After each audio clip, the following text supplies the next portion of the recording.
All right, and welcome on in to DMS Adventurers Tavern, where adventure is always on the menu. All right, we are here with our Witchlight campaign, Wild Beyond the Witchlight, where our characters are headed today to the actual Witchlight Carnival, the Fey Carnival that has appeared just outside of the town of Waterdeep. Last week we actually premiered this campaign, and all of our characters were arrived at the carnival as children. Now this week they are adults. So you guys grew up real quick. All right. So before we get started in the game itself, let's go ahead and go over our streaming schedule. On Mondays we have our Candlekeep Mysteries, which is at 6 p.m. Pacific. On Tuesdays, we have our DM prep at 2 p.m. Pacific. On Thursdays, we have our Throwdown Thursdays, which is our Valheim stream. And, of course, Fridays, our Wild Beyond the Witchlight campaign that you're here for. And then Saturdays is our Tomb of Annihilation stream. However, this week's Tomb of Annihilation stream will not be happening, as we actually get the chance to see some of our family for the first time since COVID. All right. So with that all said and done, let's go ahead and get over to our game. All right. So let's see here. We have a green dial there. Okay, there we go. Okay. So we have the Wild Beyond the Witchlight is a Feywild adventure. And we have our characters here. Let me go ahead and zoom in. We have, and you might have met some of them last week.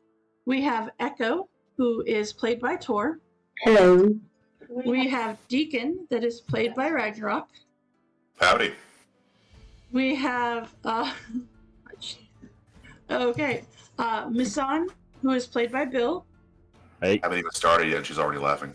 It's true. We have Oberon, which is played by Cooper. Hello there.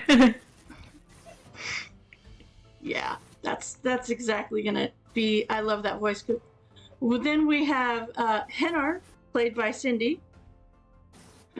We have Barry Bush of the. Hold on, I'm trying to get the whole name of the Allen River, played by Belinda. And we have Badeline, played by Kate.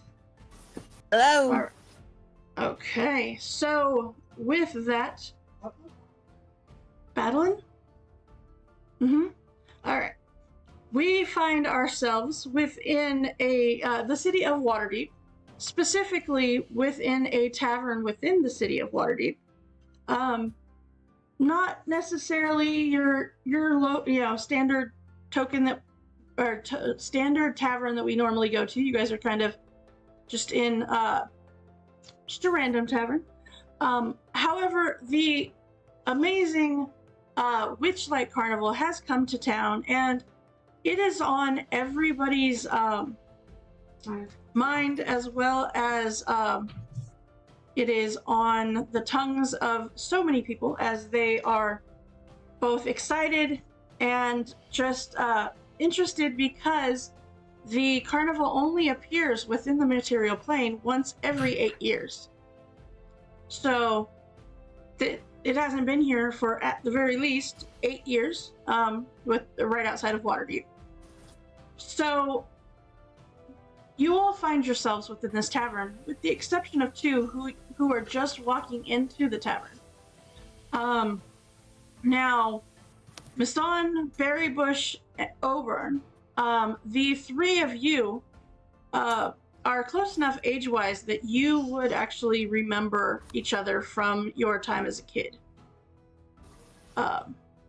So you do have that connection, and you actually have just recently reconnected with these people, as you have found yourselves back within Waterdeep, now as adults. So as you sit around talking and enjoying this tavern fare, There is, well, you guys haven't met Hennar yet, and Badlin, you're just kind of hanging out as well. But let's see here. Deacon and Echo, as you walk into this tavern, you see it is kind of a diverse crowd of people within this tavern. You see some halflings, you see some dwarves, elves, you see a blue kobold, which is a interesting color, and don't see blue kobolds very often. You see a Paragon, which is becoming a little more common within the bigger cities, but still a unique find. But you two are very familiar with Haragons, as they are originally from the Feywild. You also see a Tabaxi hanging out with the Haragon, as well as a Yuan-Ti hanging out with them as well. And you do see a what looks to be a what is she? She is a Triton. And yeah, so she's a Triton. Yeah, so you have a very diverse group of people in here. So what are you guys? Mason, Barry, and Oberon, what are you guys talking about?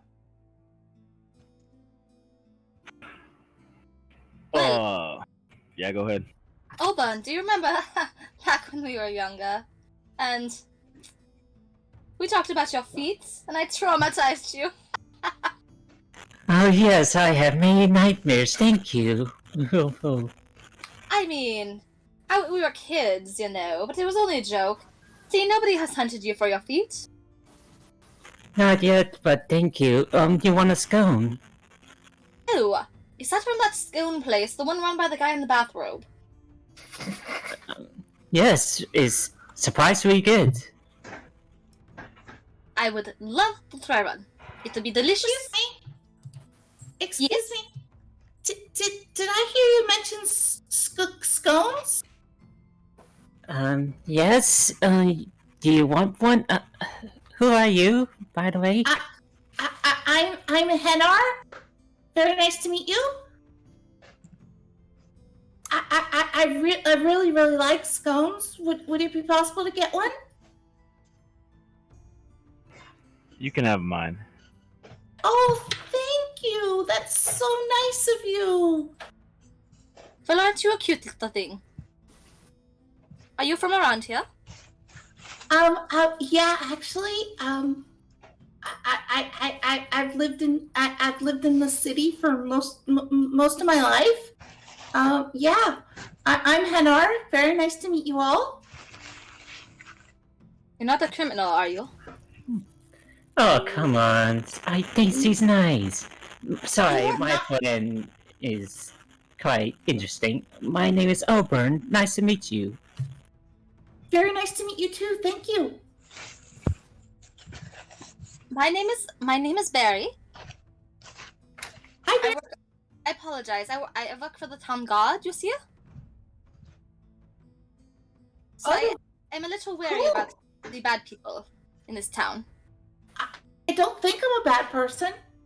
I mean, you didn't kill a dragon in the middle of the town, did you? Not that I can remember.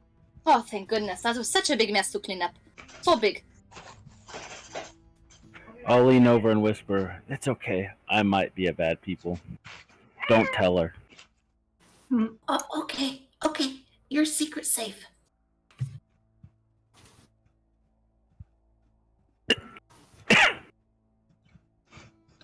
All right. So with that, you do see that that the let's see, what is it? Hold on. You see that there's that little group together. They're all eating scones. Let's see here. As you guys walk in, what is your first instinct? What do you do as you guys walk in and see this tavern? I'm gonna lean down to Echo real quick, but let me do the talking. No problem. All right, then we And come in. this time when you want the attention. Right. When we come in, I'm gonna make a big show of it by thrusting the doors open. Walk in. Everybody else, give me a perception check. And I'm going to save it, but I'm going to have my wings kind of tucked. And then to emphasize one of his points, I'm going to boom and hover above everybody. Whoops. Oh, I didn't mean to have advantage, but that's okay. Now, where are my toggles? How bright is it in here? Is it like It's daylight bright or just normal bright? Normal bright. Okay, thanks. Mm-hmm. All right. Hmm? Oh, yeah. Mm-hmm. That's a thing. Okay. So, you definitely get everybody's attention with the door slamming open. Alright, so as he comes in, you'll see a relatively young man by human years, dark skin, obviously human, and this is as close to a cowboy as you can get within the realm of D&D and Waterdeep. The chaps, spurred boots, hat, the bandana around the mask, the whole nine. He's got a gun belt on, but obviously no guns. But instead, he's got a couple of knives slid in the belt. One that's a little bit bigger. I've played some Eberron games. You can get pretty close to a cowboy in this game. He's got Not with DMS. He's got one knife that's a little bit longer. Well, not really. Like supposed to be longer than the others, and a very long, slender sword at one side. As he comes in, looking as menacing as possible with his Patriot, he'll just look at everyone and go, jeez, all right, here we go. Ladies and gentlemen, I have your attention, please. I know what it looks like. Walk around this here, right here. Looks like I'm fitting to rob you. And if you came to that conclusion, you'd be right. I am here to rob you. Of a dull and listless evening. As I look around, all you fine folks, I can see you are in need of some entertainment. So, allow me to spin a tale for you that my daddy used to tell me.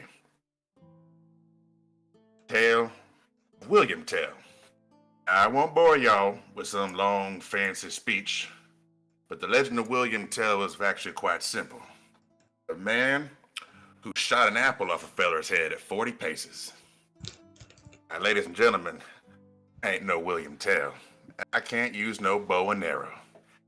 In fact, the one time I tried, I put a hole in the wall, and my daddy tanned my hide something fierce.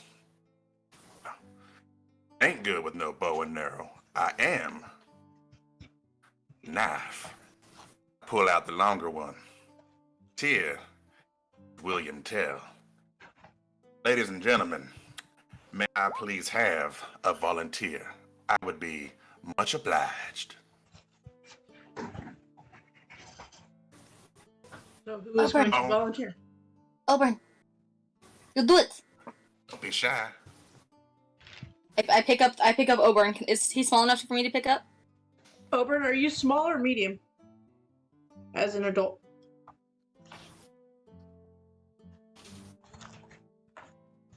Because you can be either. Did we lose Cooper? Cooper? Might have lost Cooper. I would say give me a strength check to pick him up. What is my strength? I don't even know what my strength is. None of you are very strong. I mean, fair. Alexander, what just happened?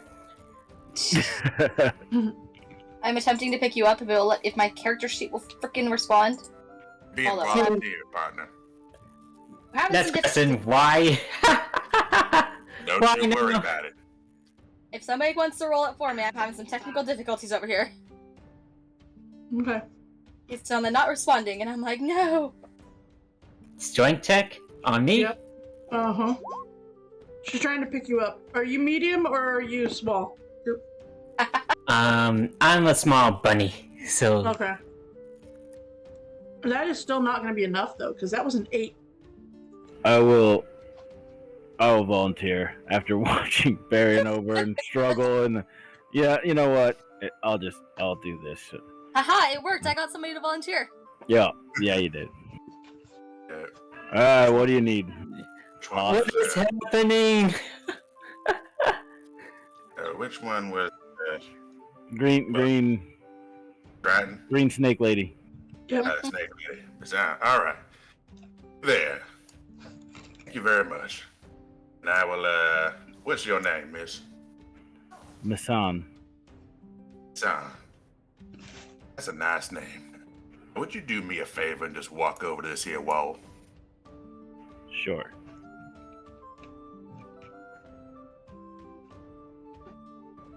All right. And, barkeep, can I borrow an apple, please? We're just right out of apples. I do have a pear, though, if that would work. Sure, why not? Okay. Don't worry, you'll get it back. I'll take the pear, walk on over here to Miss Sound, and gently place it on her delicate little head. Oh no. All right, now, do me a favor, Miss Sound, and don't move around too much. I'd hate to give you too close of a shave. Now, ladies and gentlemen, like I said, I ain't no William Tell. I ain't good with no bow and arrow, but I am good with the knife. Echo, would you please join me over here for a moment? Where am I? You're right at the door entrance. Oh. Yep. Now, ladies and gentlemen, he'll take off the bandana that's covering his face. And, Echo, would you be so kind as to, this over my eyes? Already flying up to put it over his eyes. Mm-hmm. Oh no. Now, ladies and gentlemen, I know what you're thinking. Sir? Sir? Yes, ma'am. I don't... If you murder somebody, I will have to arrest you. Well, that's fine. Okay. Now then, ladies and gentlemen, I know what you might be thinking. Before Echo ties the bandana around my eyes, I will hold it up. This ain't no sleight of hand. This is a plain bandana, and I, unfortunately, am but just a human. So I can't see through it. And have her tie over my eyes for me. And then I'll fly around and like just start making weird gestures and stuff to prove that he can't see because he's not reacting. If you Ladies and can't see, gentlemen. I'll take 10 steps to the left. Oh, okay. All right. Now, all right, so, you know what you're thinking. So I will try to see through the bandana. Let's see.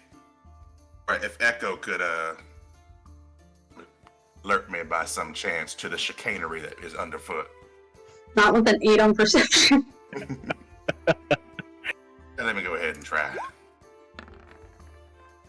Oh, you. In doing this trick, you have definitely had some difficult volunteers, and you you are able to, listening very closely, pick up that your target, as it were, has moved down the wall just a little bit. All right. Well, I'll pretend as though I did not notice. Of course. Ladies and gentlemen, I know what you're thinking. That I could have just memorized where Miss Son is standing, and I would just throw a knife. That wouldn't be much fun for y'all. So instead, how about I distract myself? And I will pull out 2 smaller knives, and I will begin juggling all 3. The longer knife, 2 smaller ones. Now, again, I ain't no William Tell, but Echo, could you please count down from 5 for me? 5, 4, 3. You won't believe it, folks. 2, 1. And I will catch the longer knife by the tip and throw it straight at the pear atop Mason's head. All right, give me a well. Did Mason have to do a dex check to see if she can move without knocking it down? Oh, I didn't think about that. All right, Deacon, give me an attack roll with that knife. And All right. Mason, give me a dexterity check.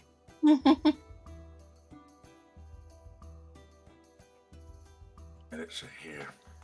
I'm prepared to blow as many pups and ashes as it takes to get this. Okay. All right, so I have. I'm good with that.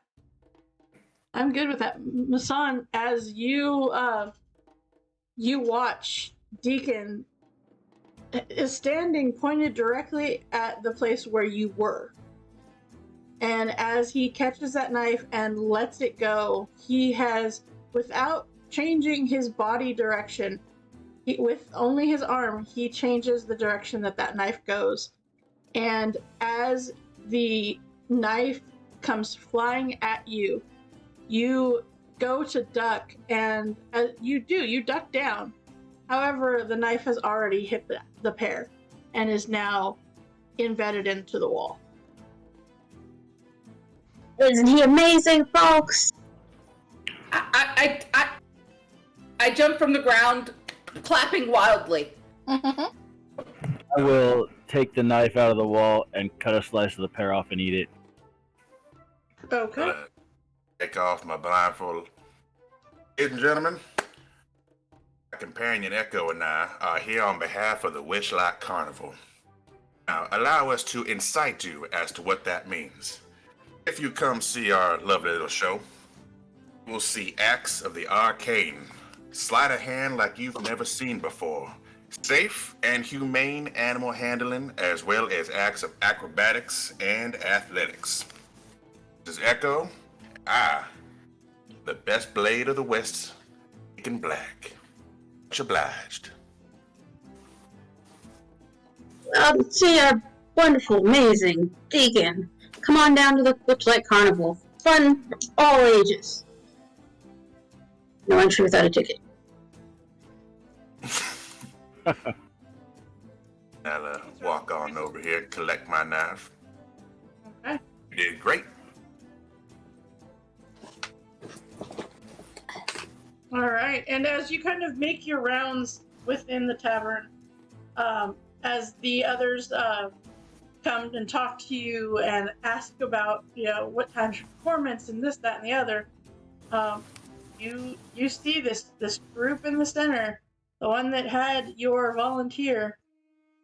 You see them, and they seem very interested in this carnival.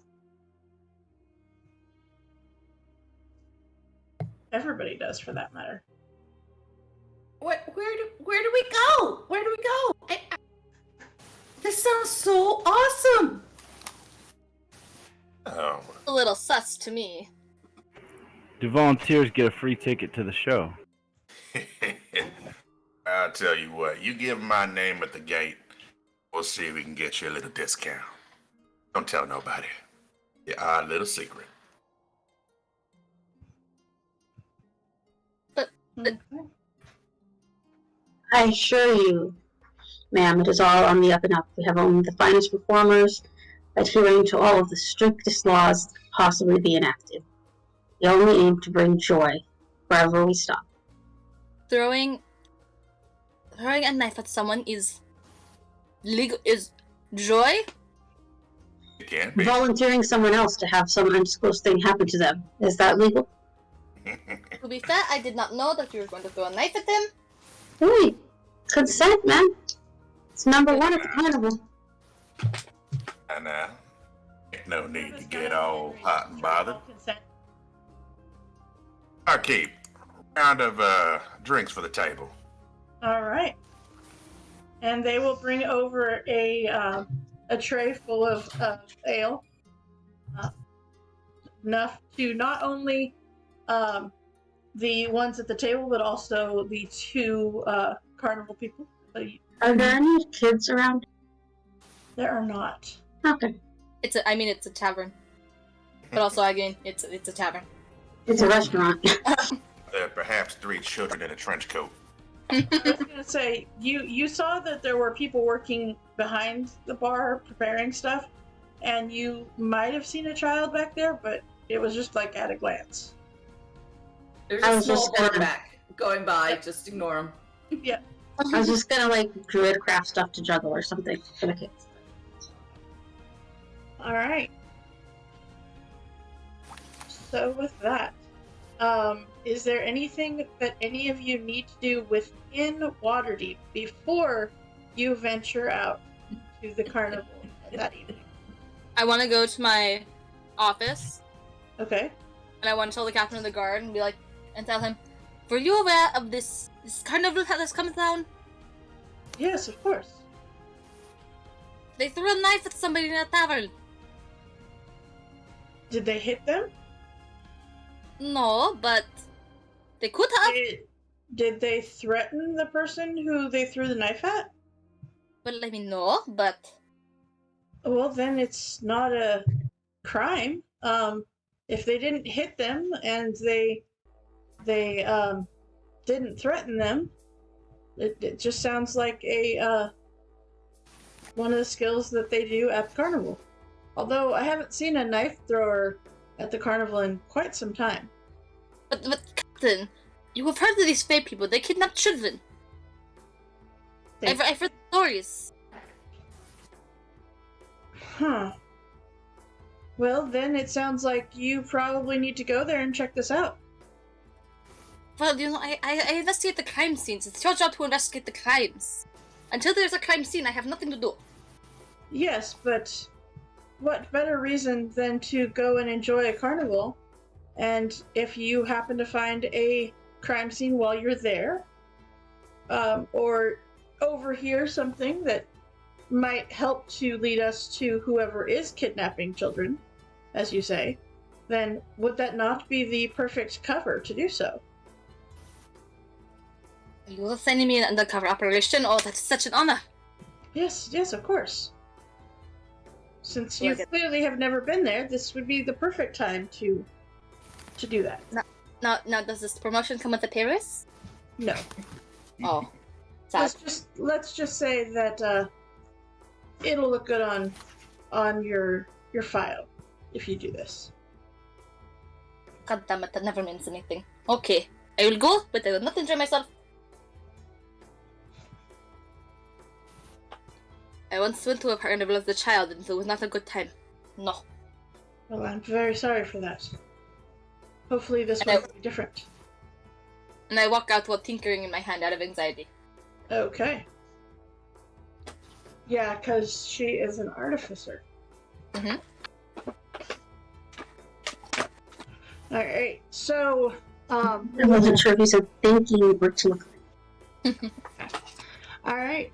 Well then, if this is the case, the carnival opens at just about dusk. So you are able to not only, go check in with your boss or whatever. The carnival is only here for a couple of days, so it's, it is a good time to investigate this. And you know that there is the 2 people that you met at the tavern that would be interested in possibly, at the least get a discount perhaps on the 1 ticket. So you find out that the cost of entry is 3 silver per person. Before or after the discount? Well, that was before the discount. And the discount would only apply to your volunteer. Okay.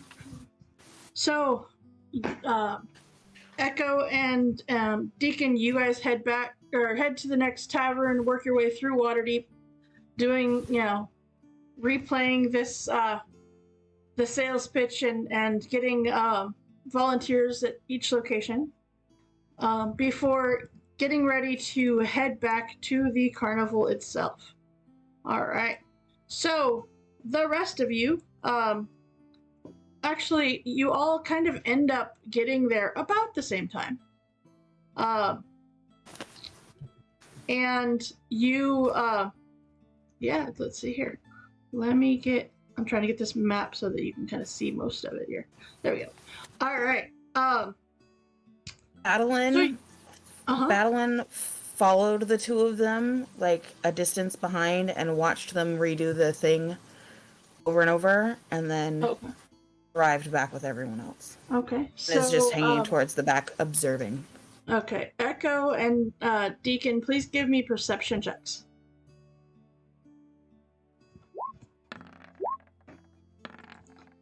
All right. You guys are aware of that you are being followed. Yeah, that ain't nothing new. Yeah. No.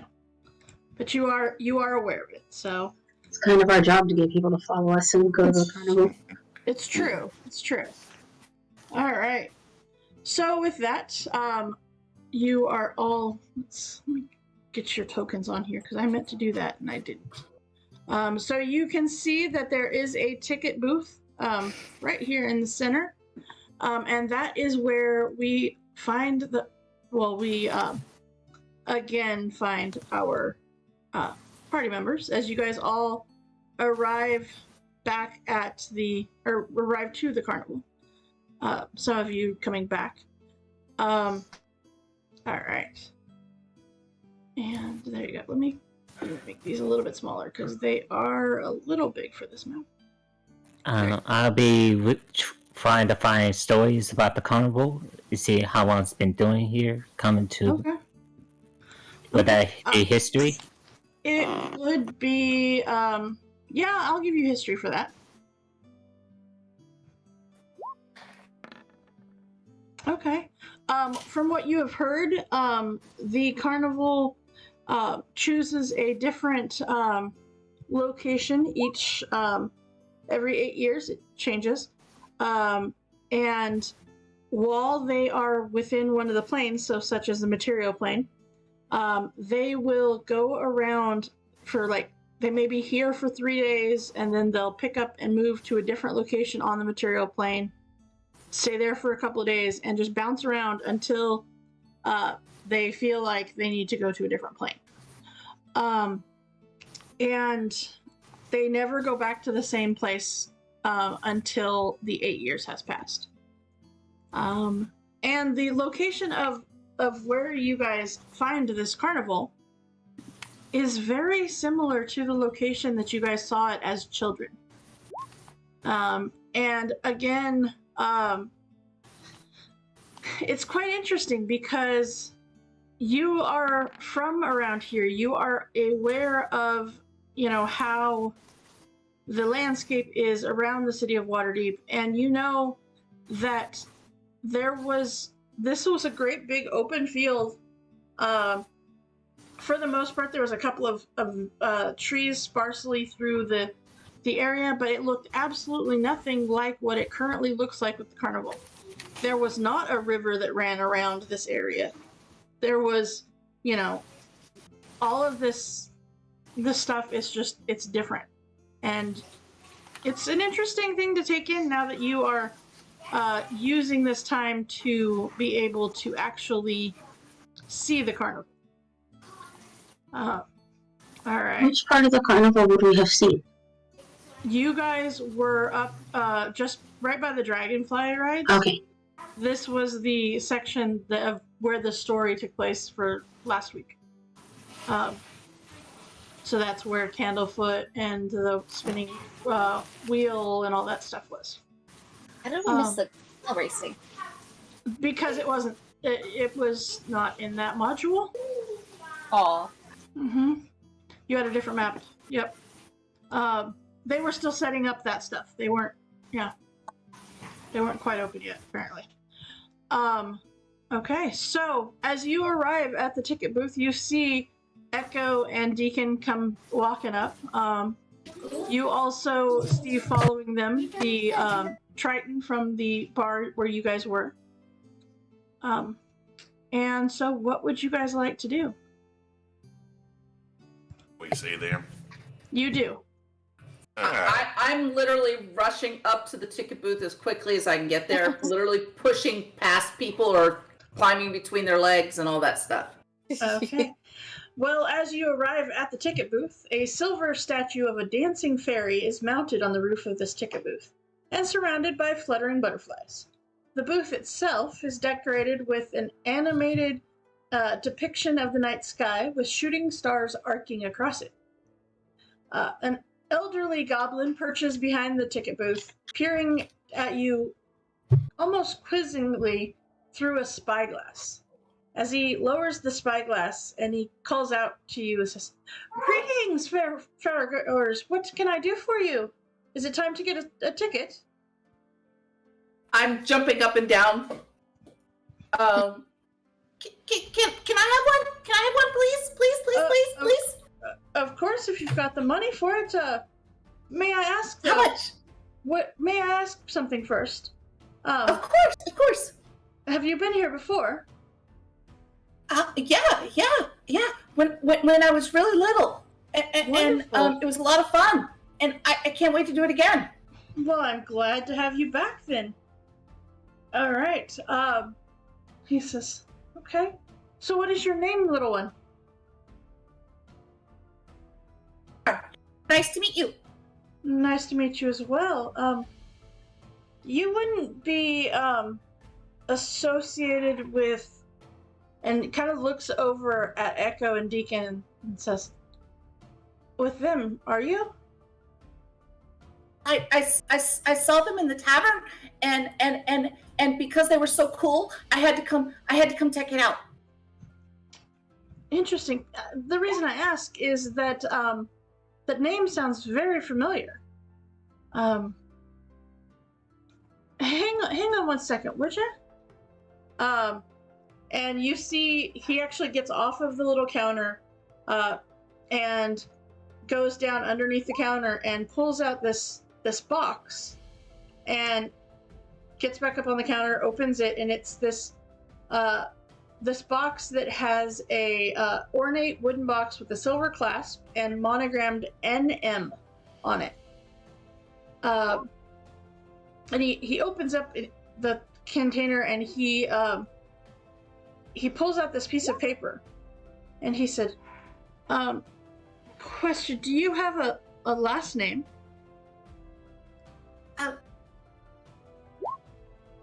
Honestly, I don't know. Okay. The on the box is NM. This is okay. Would you know anybody?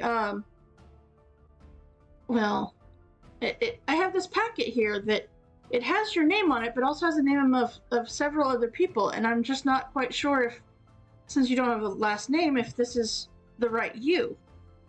Well, I have friends. I brought them with me. Here, look over there. Look over there. There's my friends. Do you know what their names are? I met Barry, and I met Oberon, and Mishon. Oh, that's interesting. You wouldn't by chance also have a Battlein or something like that, would you? Could I just didn't meet them? Interesting. I do believe that this packet of tickets is actually for you then. And he opens up the envelope and he hands you the let's see, the 5 tickets. And he says, "Can you see if you can find this Battlein then? Because their ticket was put in with yours." Sure. Just take care of it for sure. Adeline hears her name and kind of looks around as though she wasn't looking exactly where they said her name. Okay. But still checks around, and then kind of stands up, not quite sure how to not quite sure how to like approach people. Okay. Okay. So, in doing so, you also see. Let's see. This is the ticket as they are handed to you. But Madeline, you notice, since you heard your name and you looked over to see this little kobold talking to this elderly goblin, and you see them hand over the tickets, but you also see the goblin put 5 pairs of cloth fairy wings on the counter as well. As he turns to Henar and says, "Okay, so here's how this works. The tickets are good for 8 punches. That means that you can ride or play games or whatever 8 times without, but then you will need another ticket to continue. But whether you have punches left or not, it is in your best interest to make sure and wear these wings, as those that don't may perhaps get well, let's just say that security is tight for those who don't have the fairy wings on. They are a symbol to let the guard know that you have purchased a ticket and not just snuck into the carnival." Is there more than one person selling tickets? Nope. Okay, I'm gonna be flying above and juggling and trying to entertain the people. Perfect. And you do well, since I saw that roll that you just did a performance check. I'm just druid-crafted stuff to show them. Okay. All right. So you're saying I get to wear fairy wings? As a matter of fact, I do. Oh, and you see that of the 5 fairy wings, each one is a different color. They're all made out of cloth. Seems like it's all the same kind of cloth, but each pair of wings is a different color. What are the I hate colors? those wings. I hate those wings, man. I'm just gonna say it to myself. Everybody expects our wings to be just like that and so fancy. It's so annoying. I wouldn't So worry you too much about notice that there is a white pair. You see a light blue pair, a pair that is a purple pair. You see one that's kind of like a darker red, and then you have one that's a little bit darker than a peach color. So it's like a peach. Rose. Okay, we'll go with rose. Yeah, that works. Will eagerly grab both the envelope of tickets and the wings Okay. and clumsily carry all of those back to the group Okay. and attempt to explain to them what has just been told to me. Perfect. Poorly. I think Urban is more interested at the performance, because You are. As you see this kobold that you just met come walking up with their hands completely full of these cloth wings, you are definitely paying much more attention to Echo than what was going on at the ticket booth. Barry is You- feverishly writing down in her notebook, Mhm. hiring goblins as employees. Okay. I think we did pretty good. Seems like we got a good turnout here. Yeah, they'll be happy. All right. So with that, you all are given your fairy wings. Battlin's gonna like come up to the group and like totally hears everything that's going on and just like snatches out some wings and a ticket and just says, "I'm Batty, bye." Turns around and like goes back over here. Okay. I write down her name. Suspicious. who was that again? Her name is Batty, and she's very suspicious.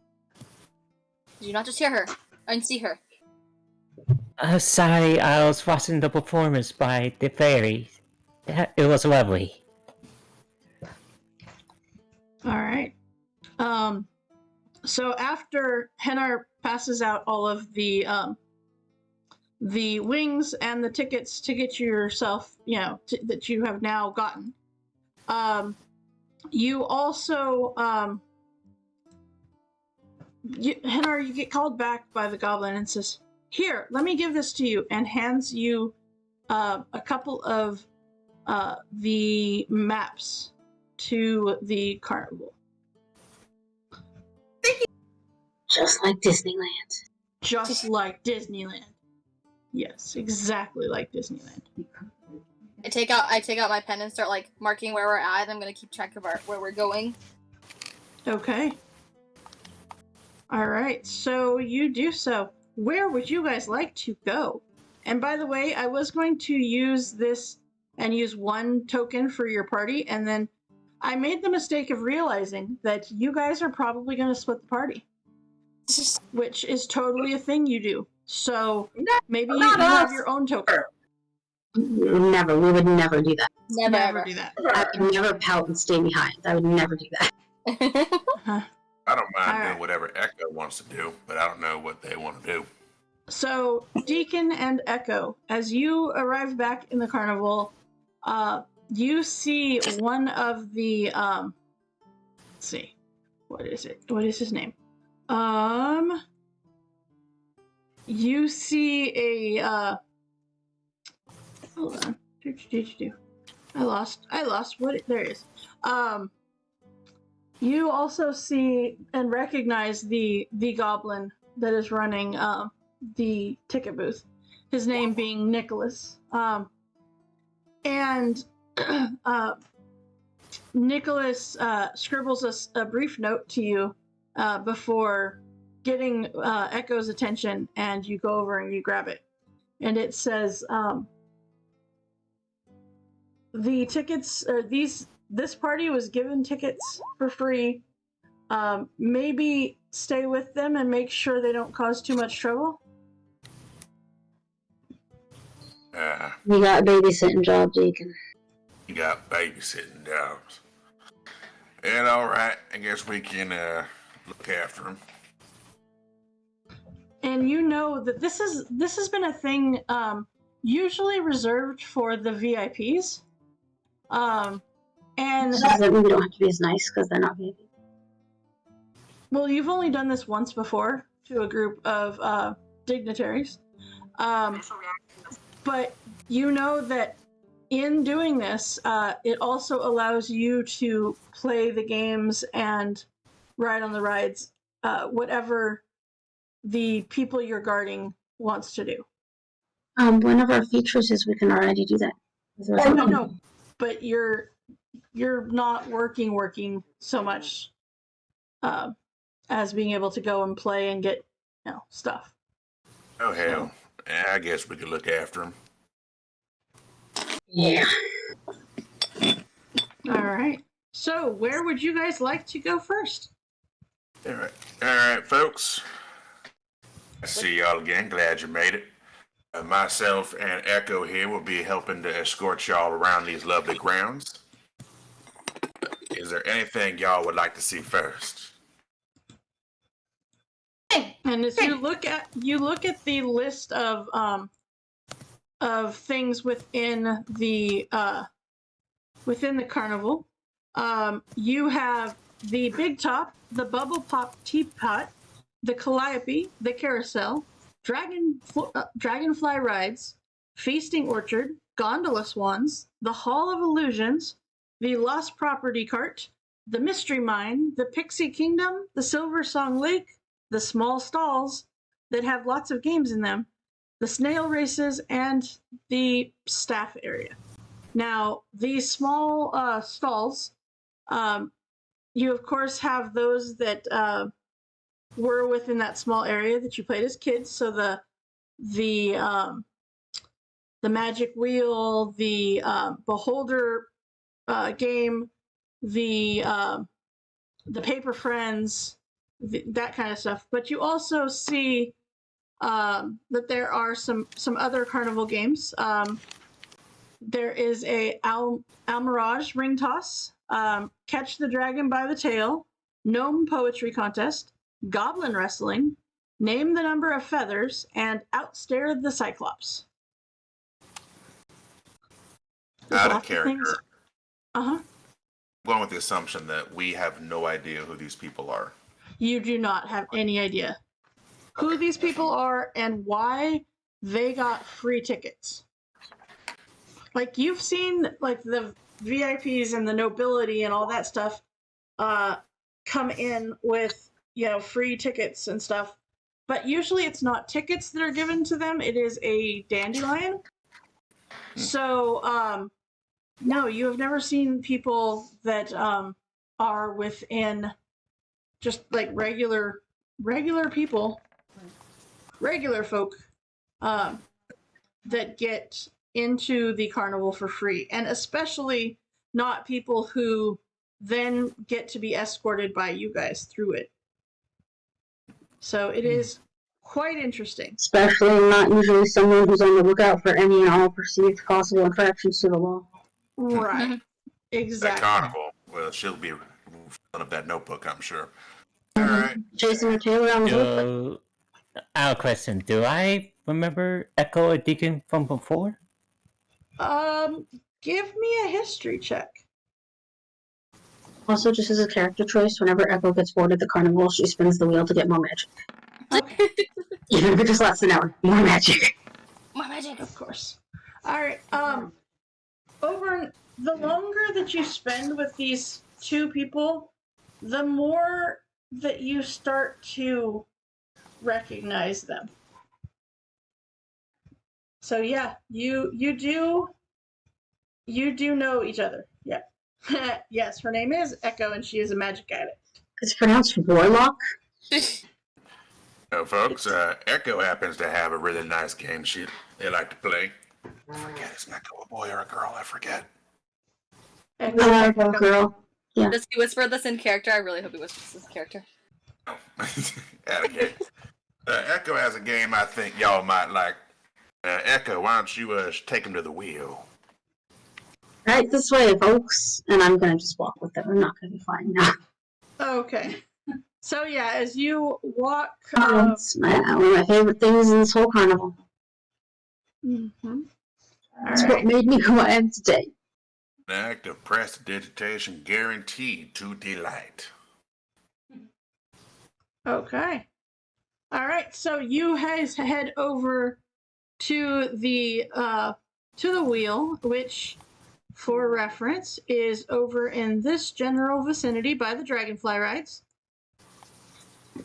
And you head over there, and okay. Make sure.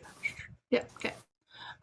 So as you approach, you see that the carnival worker that is there definitely is familiar with Echo, and especially familiar with Echo bringing new people over to the game.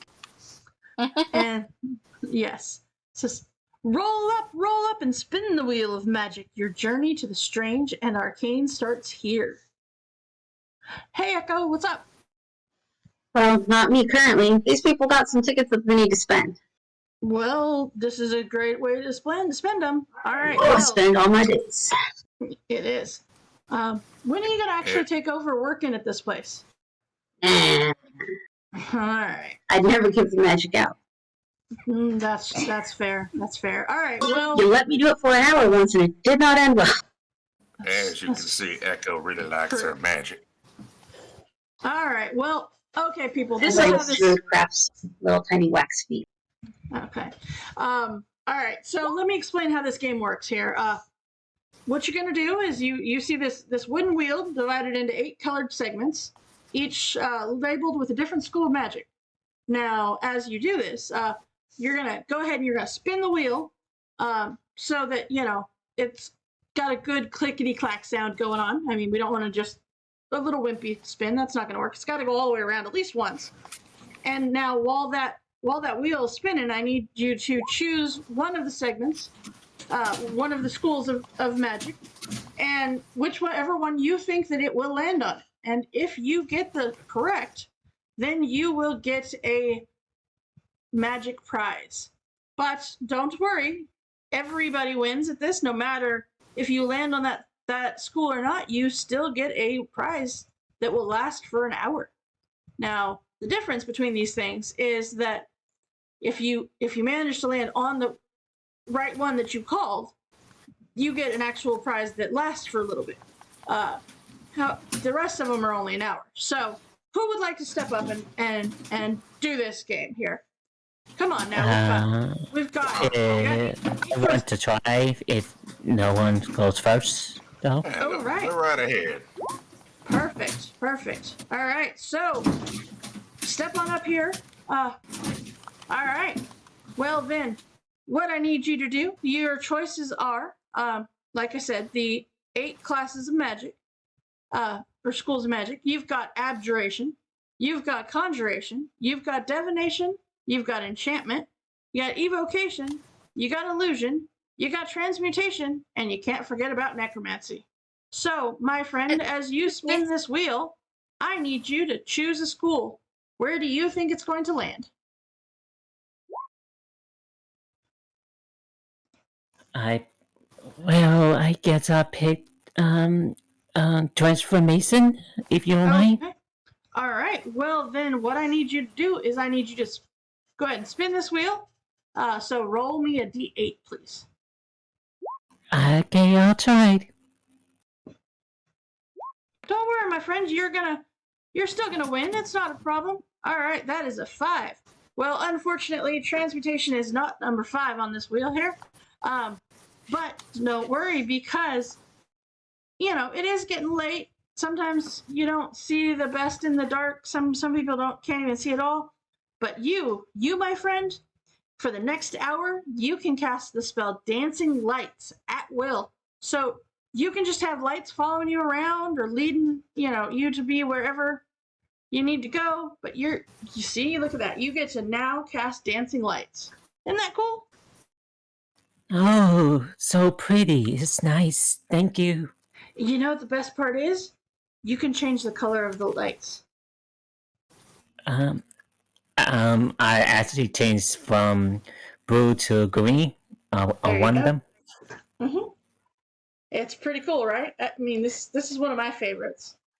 Especially when I need a flashlight or something, I just flash these little bulbs light up and you're good to go. It's lovely. I like it, and I move out of the way so it won't get a turn. All right. Anybody else want to step up and take your chance on this? Excuse me, sir. Yes. Well, I'm very confused that you're promoting necromancy. Do you want people to bring the dead back to life? That is not allowed in Waterdeep. Oh no. That's not nearly what it does. It is necromancy is not just the school of bringing people back from the dead. There is other things that fall under that school as well. And this, allows you to, make somebody not have quite as good a day for a minute. It's fine. But that Mischief. Just mischief. Yeah, exactly. Just I'll means step that up. perhaps they're not quite as good at, say, a performance check as they probably could have been. But now they're not doing so well. So it's nobody gonna get hurt or nothing. I'll None come of these stand will, right next. will actually get hurt. I'll come stand right next to Barry and say necromancy and spin the wheel. All right, roll me a d8, please. It's always you. Always you. A 7. All right. So, unfortunately, necromancy is not number 7 on this wheel. However, for the next hour, you can actually cast the Druidcraft cantrip at will, as you landed on transmutation. And I toss druid-crafted petals in the air. That's what I do. There you I just druid-craft stuff all the time just to keep my hands busy. That's All fair. right. All right. Fidget spell. It is a fidget spell. All right. Anyone else want to try their hand at this? And what acne? I'll go right ahead.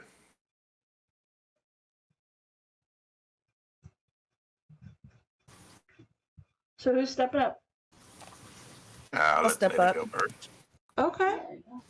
All right. So, okay. Go ahead and choose your school of magic. Which one do you think you are going to be able to land on? I'll say enchantment. Okay. All right. Go ahead and roll that d8 for me, please. Oh, okay. Enchantment was not number 8. However, you have now, for the next hour, you can use your action one time to bestow a curse on one creature. In doing so, you choose one ability score. For the next minute, that target has disadvantage on ability checks and saving throws made with the ability. So, you can keep, for that hour, you can choose to use your action. So, it has a little bit of give to it. But yes, you have landed on necromancy. Okay. Well, if every- I just noticed that we can't get the next person choose, right? Do you notice that? Yeah.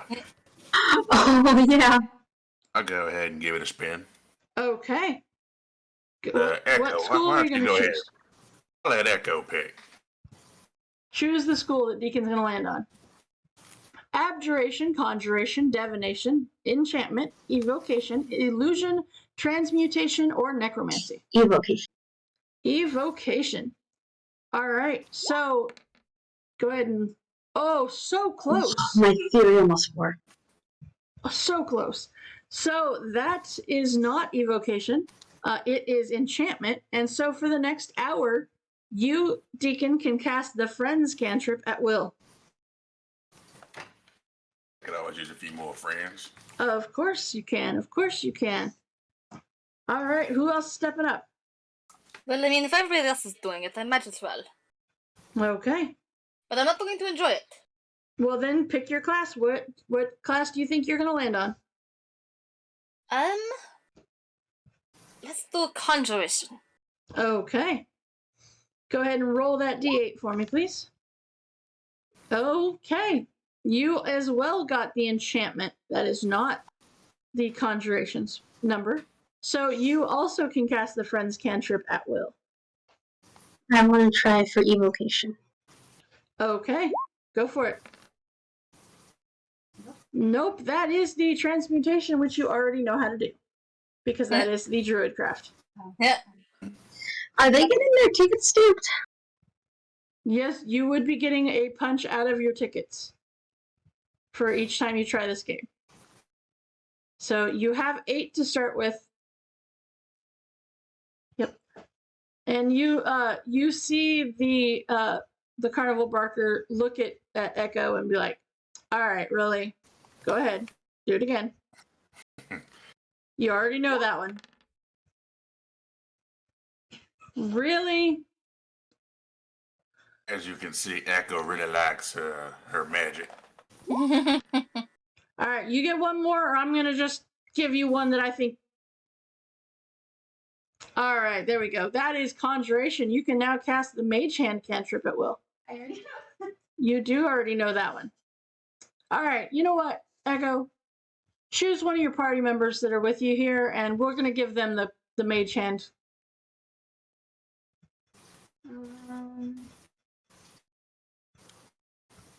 Since you keep choosing to end up landing on things you already know how to do in real life. I think Henar could use that extra hand. All right, Henar, you now can cast Mage Hand at will. The little one's a hand up in the wall. There you go. Thank you. All right. Are y'all done spinning the wheel? What else would you like to see in this fine carnival of ours? Okay. So you spend enough years just spinning this wheel. Eventually, you learn them on your own.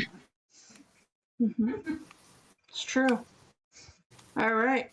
So there is, of course, the Bash Beholder and Cuddle the Catoblepis.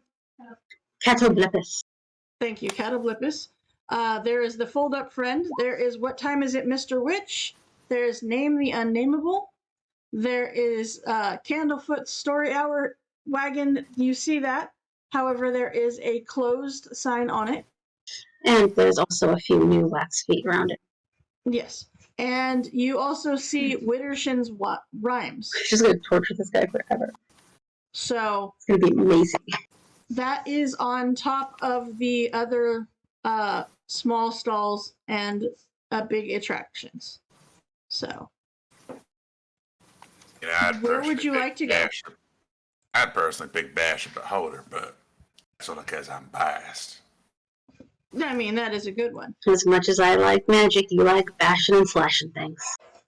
Get the ass charged. It is true. And as you walk over towards that way, you don't have to stop. I'm just saying, this is, as you're walking, you see Bash and Beholder currently has no one waiting.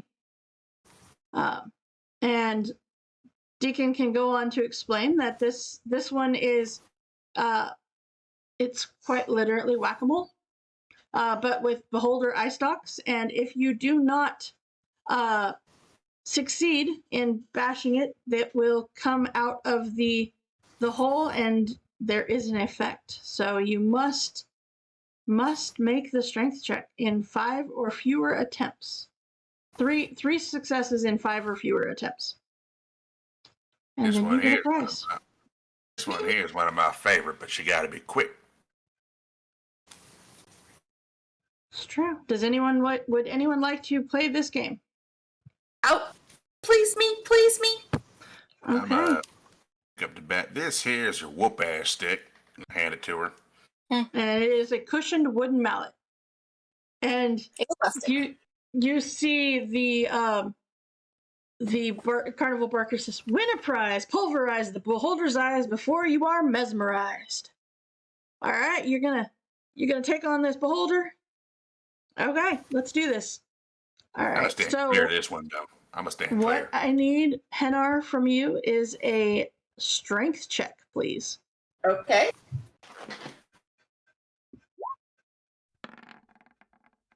All right. Now, with that, you see the eye stalk start coming out of the beholder-shaped head that is this beholder, and you go to hit it, and you do hit it, just not hard enough for it to go back in.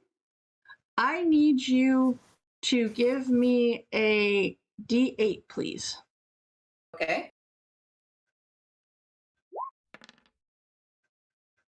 All right.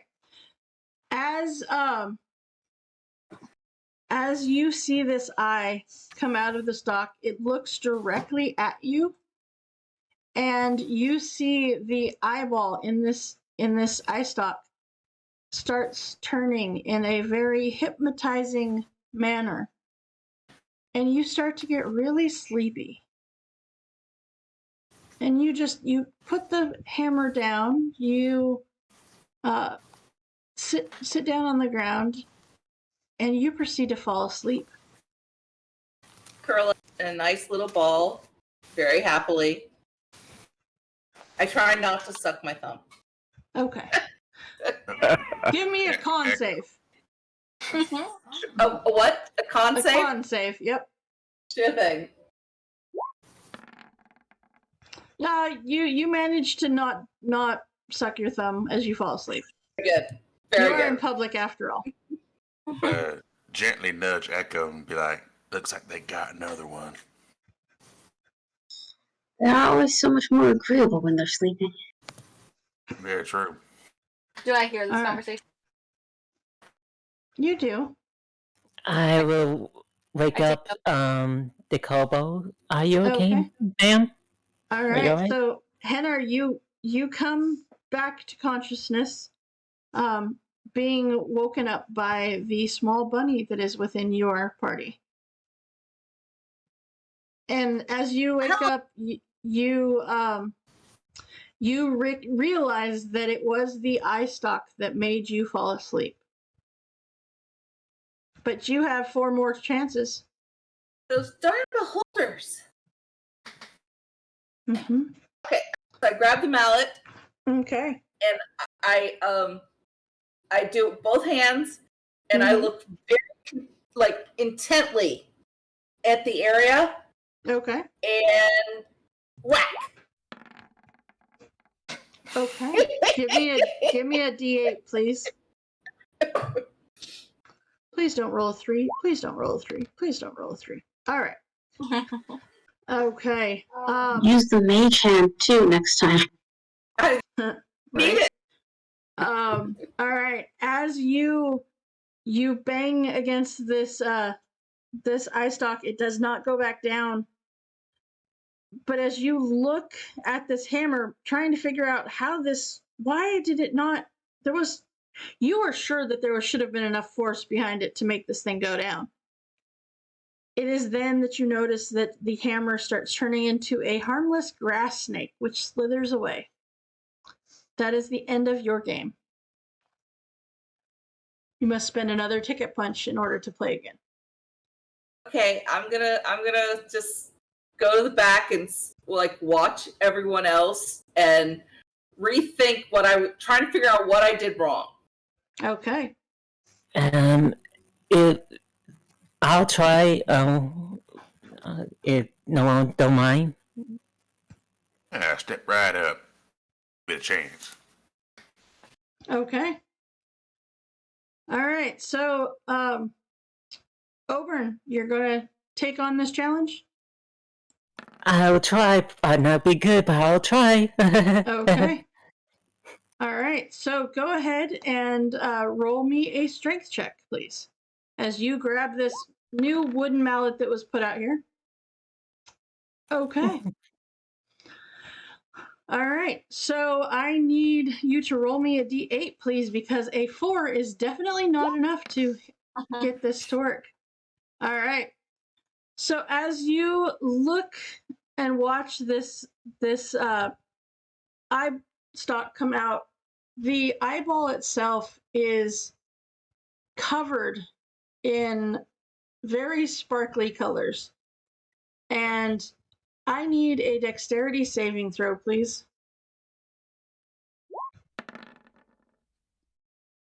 Oh, that was almost a 1. All right.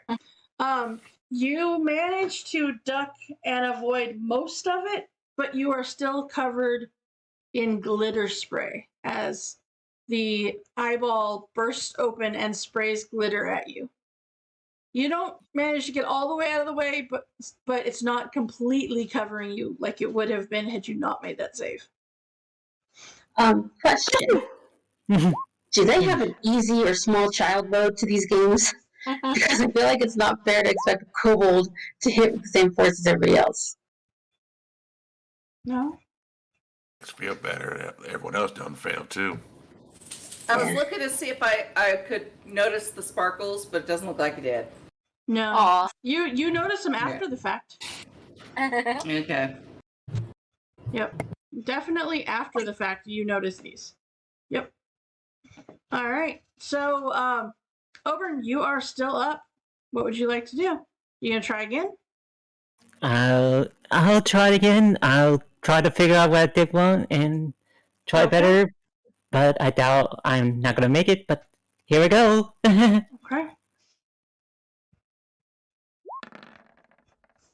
There you go. There you go.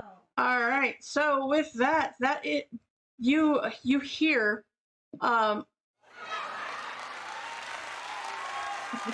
the clapping of the people that are watching as you finally succeed to get one. All right. That is 1 success. You need 2 more successes, We just needed some of that sparkle power. apparently. I'm resisting the urge to try and get the guidance cantrip from the wheel and come back and help them. I know. Sparkles, can you help me, please? Let's go.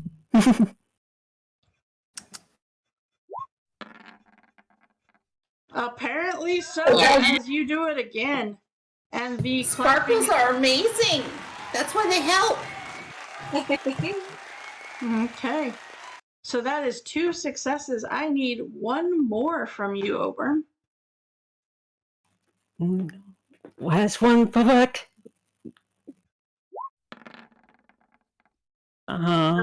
3, unfortunately, is a failure. So I need a D8, please. Thank you. All right. So you see this this eye stalk come out. You try to hit it, and you just hit it just off center, and it doesn't go back down. But you notice that all of a sudden this eyeball starts the chew as it sneezes on you, and you are as it does so, it releases this pollen, and you start sneezing. You are sneezing for the next hour. During so, you will roll an additional d6 whenever you make an ability check, subtracting odd numbers from the check result and adding even numbers. That seems familiar for people. Mm-hmm.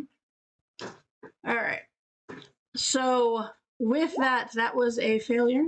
All right. Well, you need one more success. Okay. So, Hennar, where are you stealthing to? I'm trying to see if I can get some of the glitter that was okay. over. You can get it off of the little table that they're standing behind. Because it mostly got on there. Yep. Yep, you can totally scoop up some glitter. Our question. Holy moly, Bug! You notice all the things.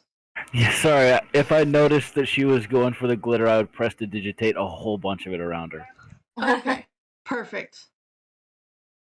What is your question there, Oberon?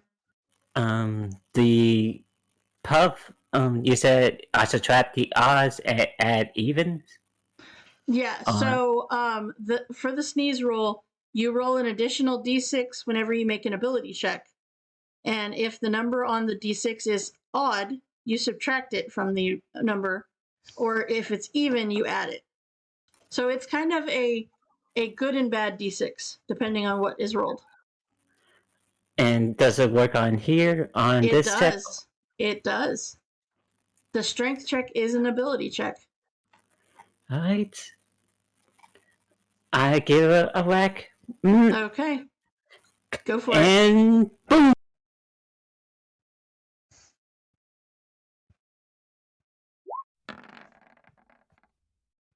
All right, 15. Now roll your d6. A 4, so that makes it 19, which is a success.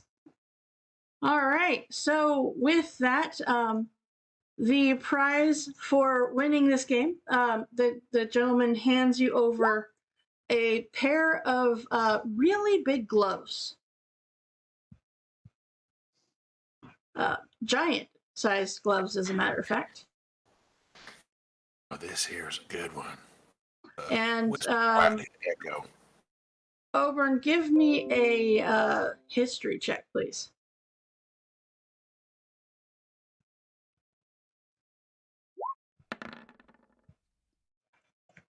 And you want a d6 on that too? Yep.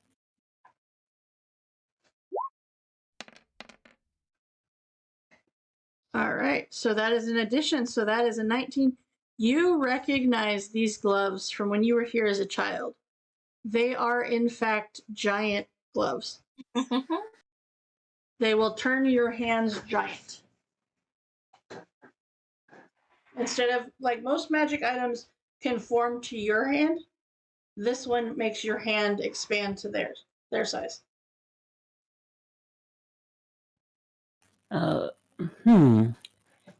Actually, I may have an idea, but I'll move out of the way just in case someone wants to play. Okay. Does anybody else want to play Bash a Beholder? They don't let me play this one much more. Yeah.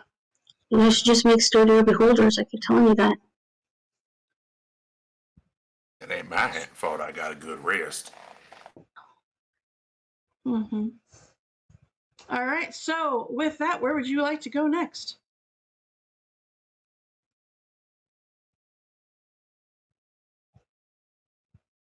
Well, there's the, what else? The Catoblepis and In this area, there is the Hug Catoblepis, or Cuddle. What time is it, Mr. Witch? Fold up friend. Name the unnameable. Back to the Wheel of Magic. Or Witter Chimes Rhymes. There's a wrestling one there, wasn't it? That is in another part of the carnival. You guys are currently over here. But there is in fact some Almirage ring tossed, catch the dragon by the tail, gnome poetry contest, goblin wrestling, guess the number of feathers, and outstare the cyclops. I like wrestling. You want to go over and do the wrestling one? I'm curious about the goblins. Okay. All right. So you head over, and this one is within this little stalls over here. And as you approach, let's see here. All right. So, all right. As you approach, you see this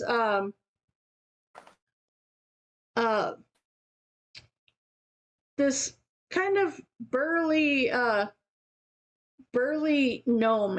Or goblin. It's weird. Like usually you see that they are, they're tiny. They're not real muscular. But this guy's been working out a lot. And he says, "Hey, strong foes, test your mettle in the goblin wrestle." All right. This here's a fun one. So this one does have small folk versus medium folk options. oh, I lagged behind and spun the wheel one more time. Okay. Of course you did. Go ahead and roll me a d8, Tor. By the way, Heather, I gave you a gift if you want it. I just don't know what to say, but thank you. Okay. No problem. All right, that's a 2. Roll again. You have number 2 and you have number 7. So you need to get a number that's not one of those. A 5. Okay. 5 so we can do. That is the dancing light cantrip. All right. Okay, so let's see here. Okay. I tried. You did. All right. So you guys are at the goblin wrestling. So any small participant has to pin an unarmed goblin, while a medium participant has to pin one goblin while wrestling 2 of them. Oh my. Mm-hmm. All right. So who wants to step up? Oh, now don't be shy. You want to show them how it's done, Deacon? Yeah, sure. Hey, Deacon, welcome back. Hey. Yeah, I guess I'll hop in there. Okay. These are the guys. We have the after hours poker game. Yes. All right. So this is a for you. You are going to try to pin one of the goblins while wrestling 2 of them. So, all right. So how this works is you're going to roll an athletics check, and because I am doing 2 goblins, they actually just get to roll with advantage. And so you want to be able to beat one of the 2 numbers. All right. So go ahead there, Deacon, and give me a athletics check, please. All right. Okay, so with that, you are in fact, let's see here. Yeah, you managed to pin one of them. However, just as the time gets called, they sneak out. They get loose. go ahead and roll it one more time for me, please. There you go. All right, and with that, you have clearly beaten these. You actually end up pinning both of them together instead of just one. That's why I like to call this attraction Deacon's Playhouse. True. Deacon, please roll me a d8 to see what you end up with as a prize. 4. All right, this is very appropriate, as the person watching you or running the game, the carnival barker, looks over at you and says, "I know what you want." And they reach underneath the counter and pull out a bottle of Witchlight wine.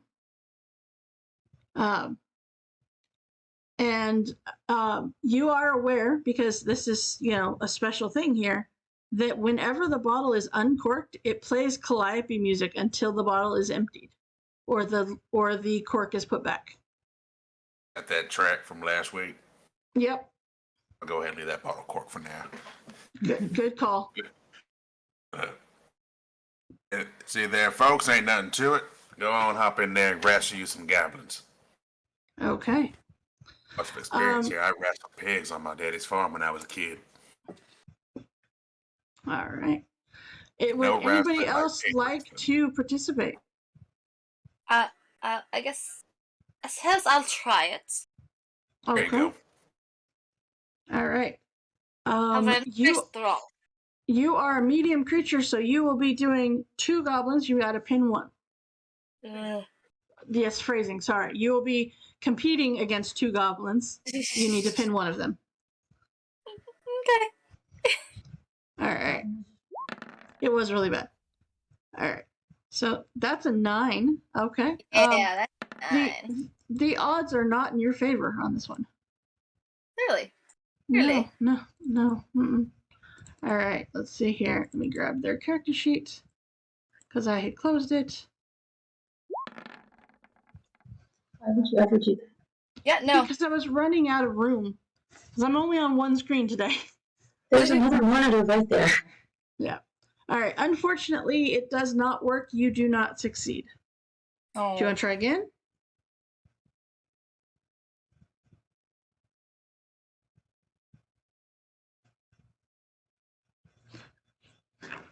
Would you like to try again with that one, Barry, or are you good? You gotta keep your center of gravity low.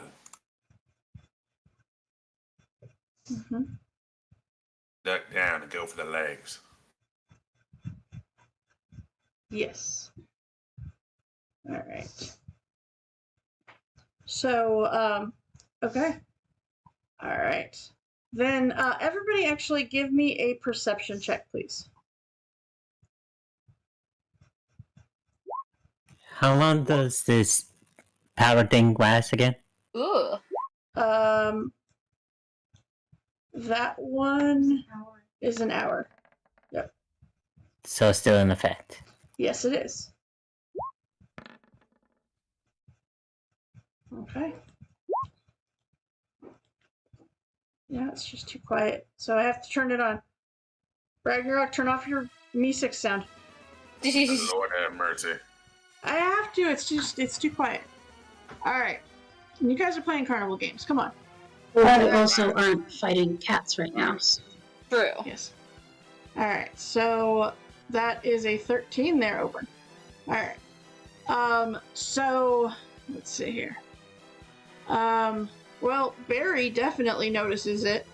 But Really. but you all have lost. Well, you notice she's gone. Badeline has gone as you guys are walking around the carnival. All right. So you notice that Badeline has disappeared. I mean, I thought wasn't that obvious? Yes. She really grabbed her ticket and ran away. Yes. It looks like however, I did too. Or at least my token. Your token did? Where did your token run away to? Good question. That is a good question. I don't know.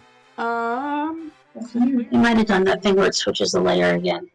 Yeah, it might have. Okay. Alright, it'll randomly just decide to hide a token. There you go. All right. So, okay. As you guys are walking around with these games and stuff, let's see here. I need to open another thing. Hold on. All right. All right. So,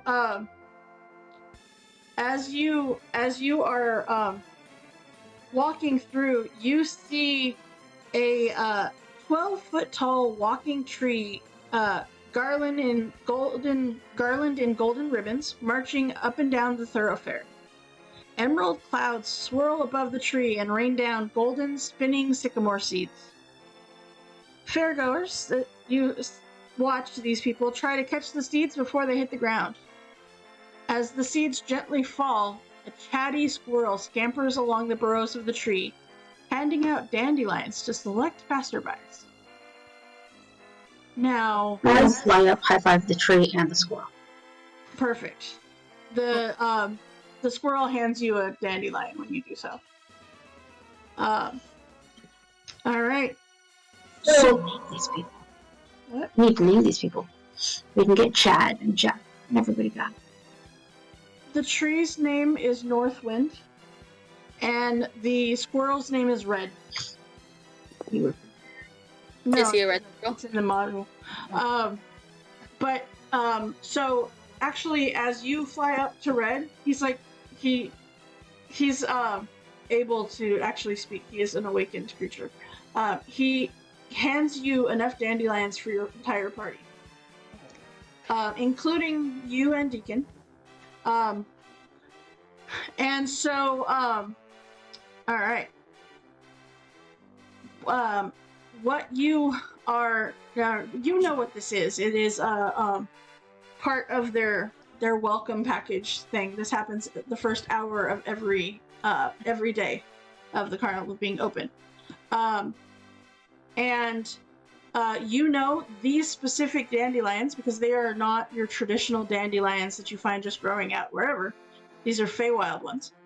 You know that you can make a wish while blowing your dandelion seeds into the air, and that the wishes, if you do so, the wishes are more likely to be actually come true as opposed to a normal dandelion.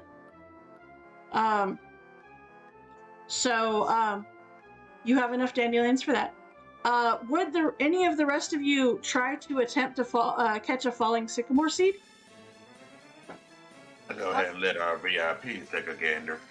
Okay. I'll try. So I need a dexterity check from anyone who is going to try to catch one of the seeds. What the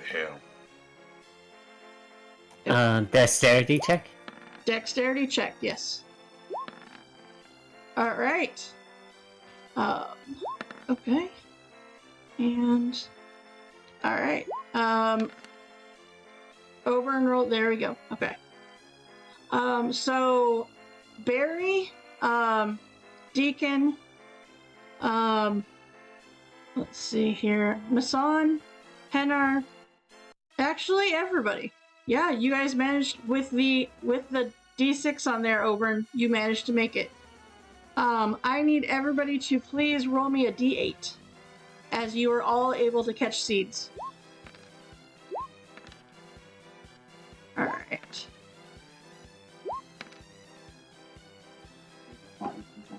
I'm thinking you did get all 8s and 7s. Nope. Yeah, that's a 6. So yeah. All right. So those of you who rolled a 7, your seed turns into a single gold piece. Now, the ones that rolled 8s, you gain a D8, which can be added to one ability check that you make before the next dawn. All right. So, as you have these dandelions, Echo, you can pass them out. And if you would like to make a wish on your dandelion, please go ahead and whisper me what your wish. Bleh, words are hard, guys. Please whisper me what your wish is. All right. But who gets the wish again? So everybody can do the wish because Echo had gone up to the squirrel, and the squirrel gave them enough dandelions for everyone in the party. And I will have explained and told them. Okay. Yes. Yep. All right. So, okay. All right. I gotta put this down. Okay. All right.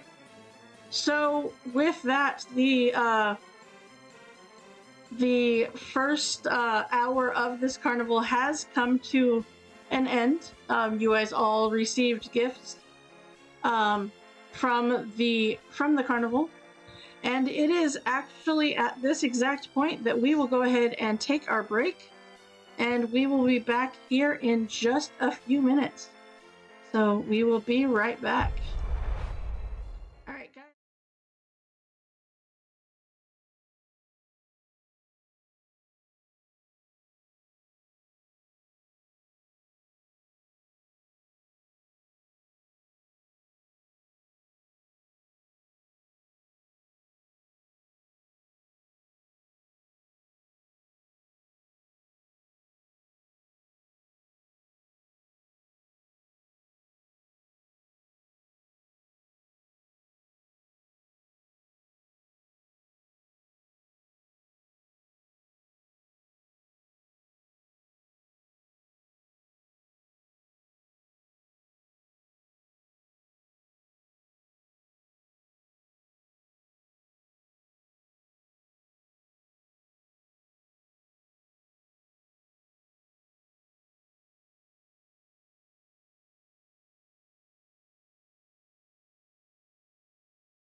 All right, and we are back. So, welcome back to DMS Adventures Tavern, where adventure is always on the menu. Today's adventure is the Carnival within, just outside of the city of Waterdeep, where the Witchlight Carnival has arrived, and will be here for the next couple days. All right, so we are playing some Carnival games tonight.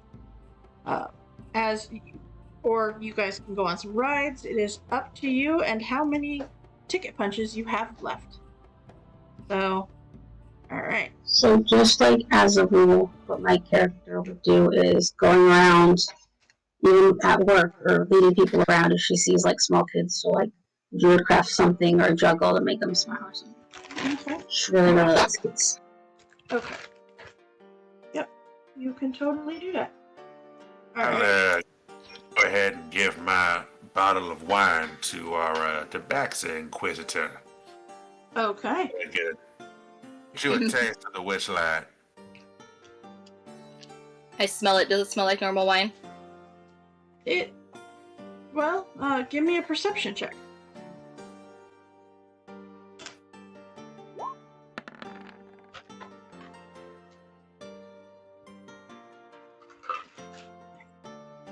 All right. Let's see here. Okay. It's a little more floral than some of the wines that you've had, but for the most part, it seems pretty natural. I take a sip. How does it taste? So you uncork it, Yes. and don't you drink it hear the calliope music that was also playing.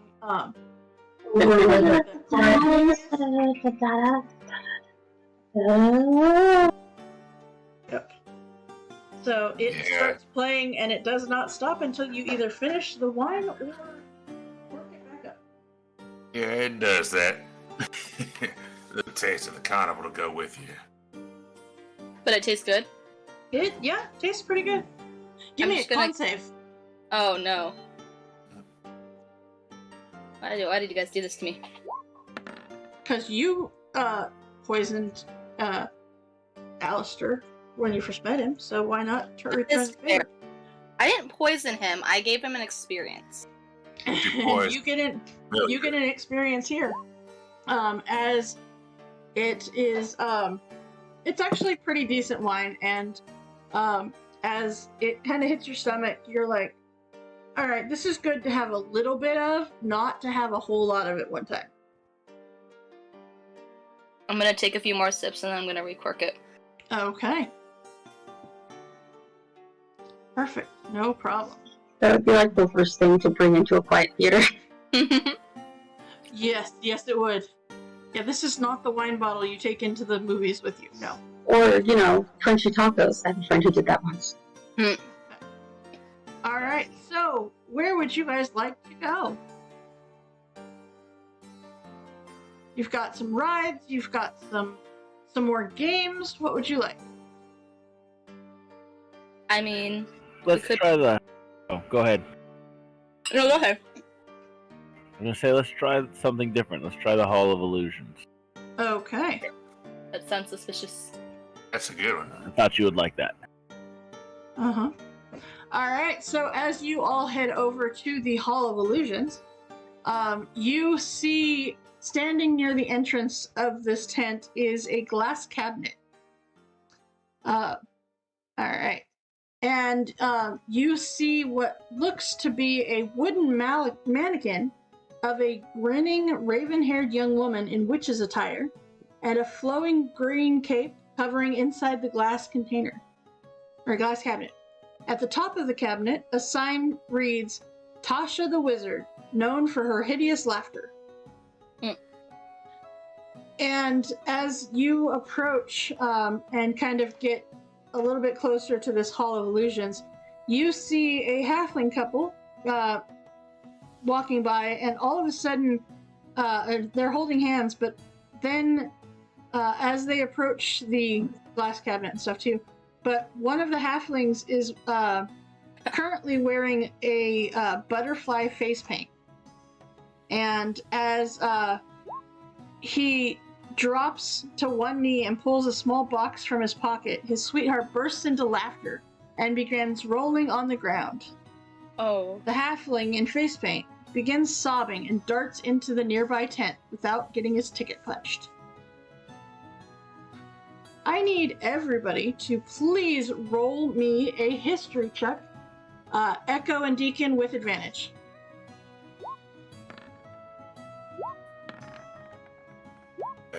I'll go ahead and give that one an Ashy. Okay. Let me go ahead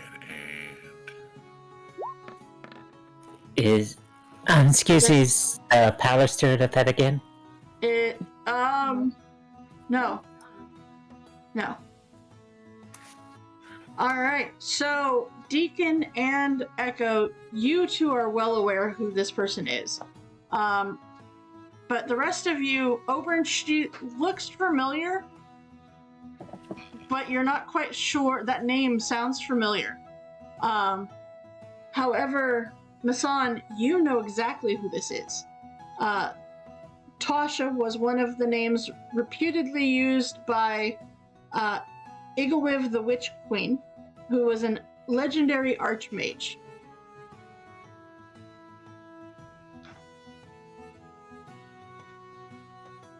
All right. So you are aware. Yes, you are very familiar with that story, Echo, and Deacon as well. Yeah, because that's one Candlefoot told us about. He So then I would research it so that way I can correct him when he does it. Yes. You saw the halfling guy run into the Hall of Illusions tent without getting his ticket punched after his halfling sweetheart fell down in front of the cabinet just laughing hysterically. She's still there laughing hysterically? She is still there. Yep.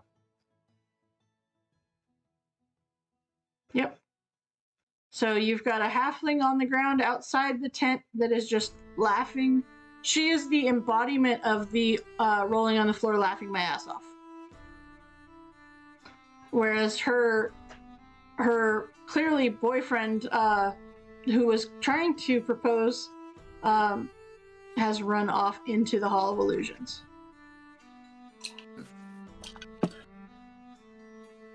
So what are you guys going to do? I'm gonna get my ticket punched and follow behind him. Okay. Do I know what happened? Yes. I've seen it before. Yes. Let's hang out here, go inside with them. Going in as well. Yes. Echo, you are well aware that if you get within 10 feet of the mannequin, you can be affected by Tasha's hideous laughter. Okay. All right. So you the reason, Echo, that you are so familiar with this is the person who is standing there at the ticket punching very reluctantly is Candlefoot. I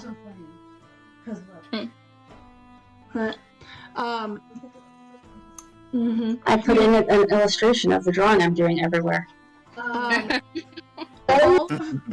thing that, and you guys actually recognize this guy as well. However, he looks very different than he did back then. He now, all of the color has leached out of his skin, hair, eyes, and apparel. He's giving him almost a strangely monochromatic look. Yeah. So, Still look clown-like. He doesn't say anything.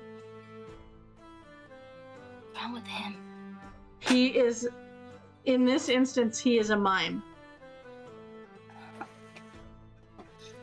Look at Echo, be nice now. And I will put the extra gross, smelly little Candlefoot's wax statue that I was going to throw at him back in my pocket. Okay. Excuse me, sir. I would like to go into the mist and see if that man is okay. He nods and puts his hand out, asking for your ticket. You need my ticket? And he nods. Yes. Why did he not speak? He's a man.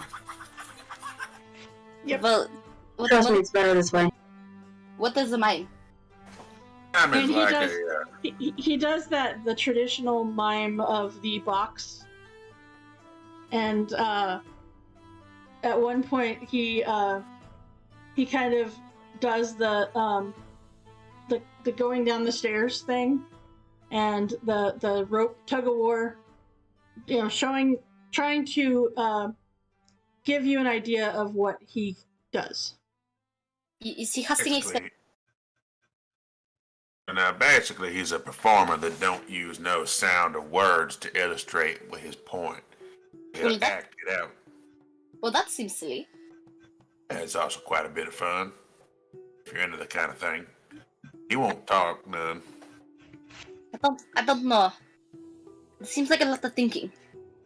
What is he doing now? Why is he holding his hands like that?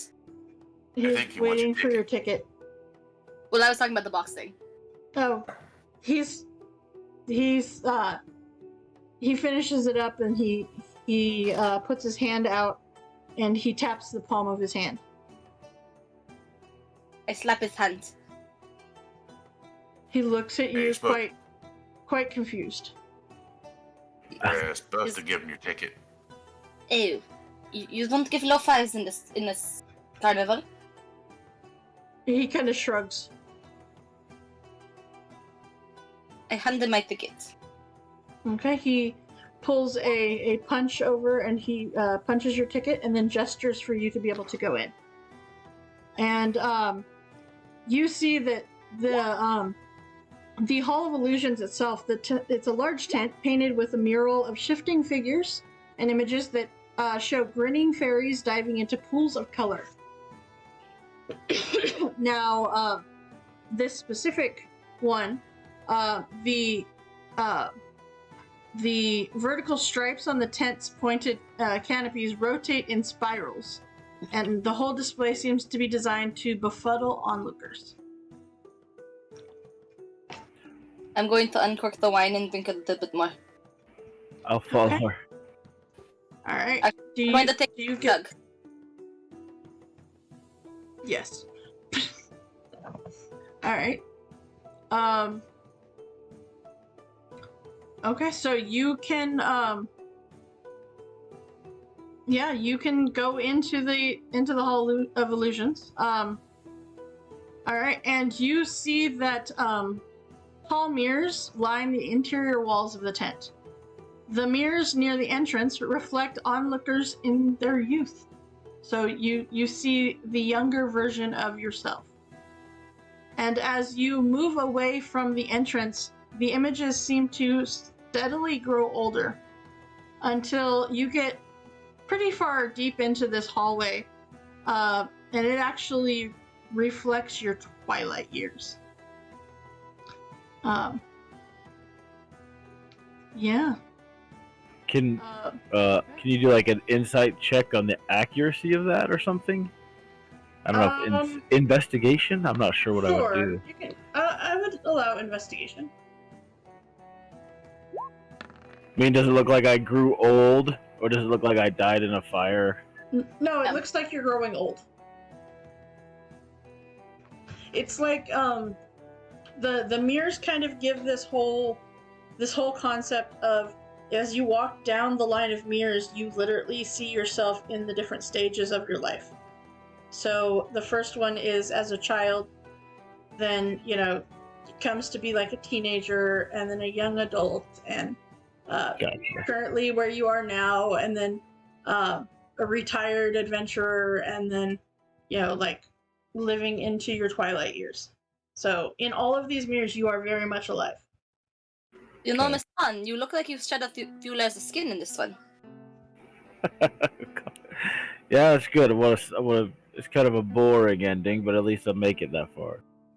Well, I don't. Well, this might not have a future. It's just telling potential future. Well, hopefully it's the right one. I mean, I look like I've used up all of my 9 lives. Maybe got a little You look- mange going on. Mm-hmm. Little bit.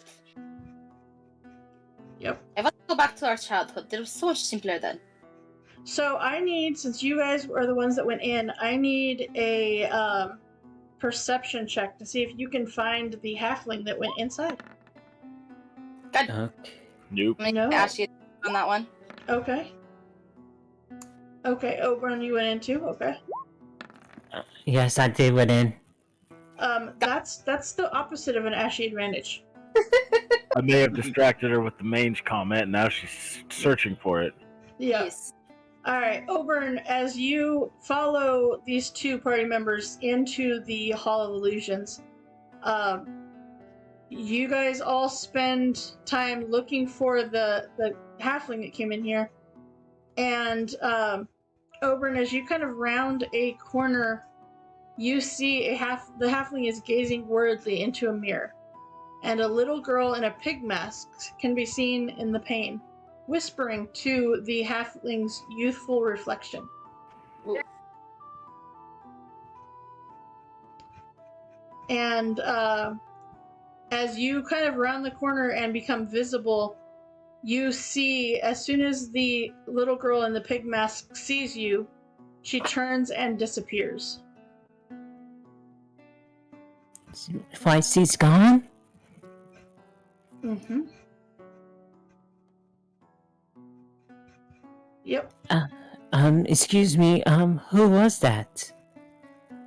I don't know who that was. The girl in the pig mask asked me if I had any regrets and said that if I did, she knew someone who could help me. I just had to follow her. Follow her where? Through the mirror. That sounds like a terrible idea. Well, but if it will help me, I mean, I don't know. Yeah, it's well, it sounded really good though.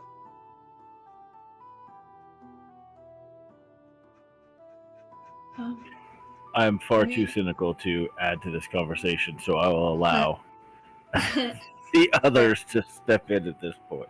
All right. Okay. So you see this guy, and he keeps looking longingly into the mirror, almost hoping for that person in the pig mask to come back.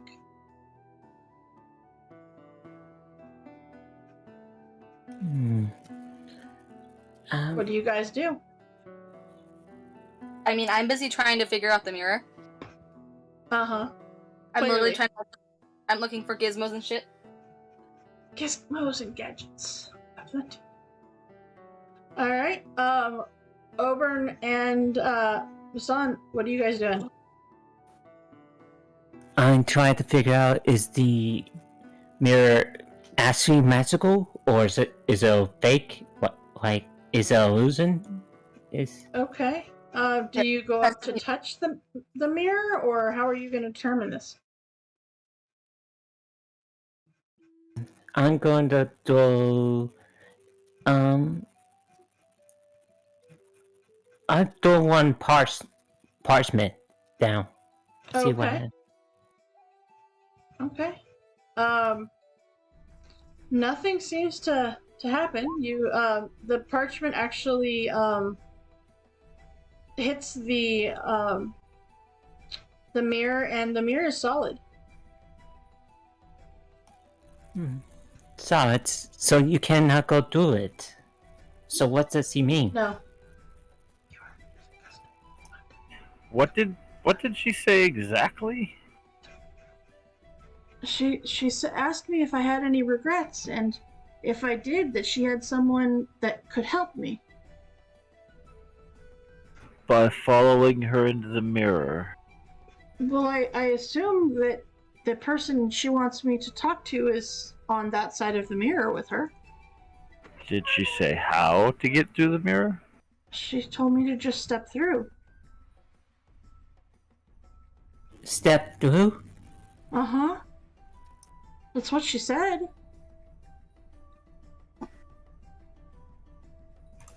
Susan?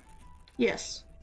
I'm gonna roll a d20 and see Okay. if Oberon wants to do it or not. Okay. Evens he do it, odds he not. Okay. Not 20, goddammit. He really wants to do it. He really wants to do it. Yep. You guys are rolling your share of 20s tonight. Jeez. Where are these rolls on Saturday? I don't know. Not here, that's for sure. Yeah, where are they on Monday? Clearly not here. Can I tell that he's gonna start trying to go through the mirror? Mm-hmm. I'm gonna grab him. Okay. No, you do not go through strange things. Alright, sorry, I was just so curious about This about is how to this. kidnap people. The person on the other side of that mirror, it is steal your feet. What? No, not my feet, please, not my feet. Exactly. Okay. So Are you you the pull one that- Oberon back. Yes, and I say, you little man, you don't go through that mirror. Girl in pig face mask is always bad sign. But No, not she said somebody- that there was someone that could help me. She is a liar. If they are wearing a mask, they are a liar. He kind of looks at you and is a little bit confused at the comment that all people that wear masks are liars. And he says, okay. Now, Um, we take you back outside, we go to your girlfriend, and we talk this out. Oh, I'm sure she was just overwhelmed with emotion. okay. For those of you who are outside, have you done anything about this laughing halfling? Nope. I figure it's Okay. just part of the show. No, I mean, it happens all the time. Part of the experience, I say. Okay. All right. So as you guys come back out with the male halfling with painted butterfly face, he sees her still laying on the floor laughing. Having known who it was, would I know what was happening? Yeah, it's Tasha's hideous laughter. Right, so Yeah. I would do, I don't know, smack her, get 1 point of damage. Okay. And as you do so, she immediately stops laughing and looks at you with anger in her eyes. Sorry about that, but now you're not laughing anymore. No, I'm pissed off at you. You hit me. Yeah, You don't that'll allow him to happen. do that to me? As she points to her boyfriend. But, yeah. So, you guys end up getting them back together where she is not laughing anymore and he is not running in embarrassment.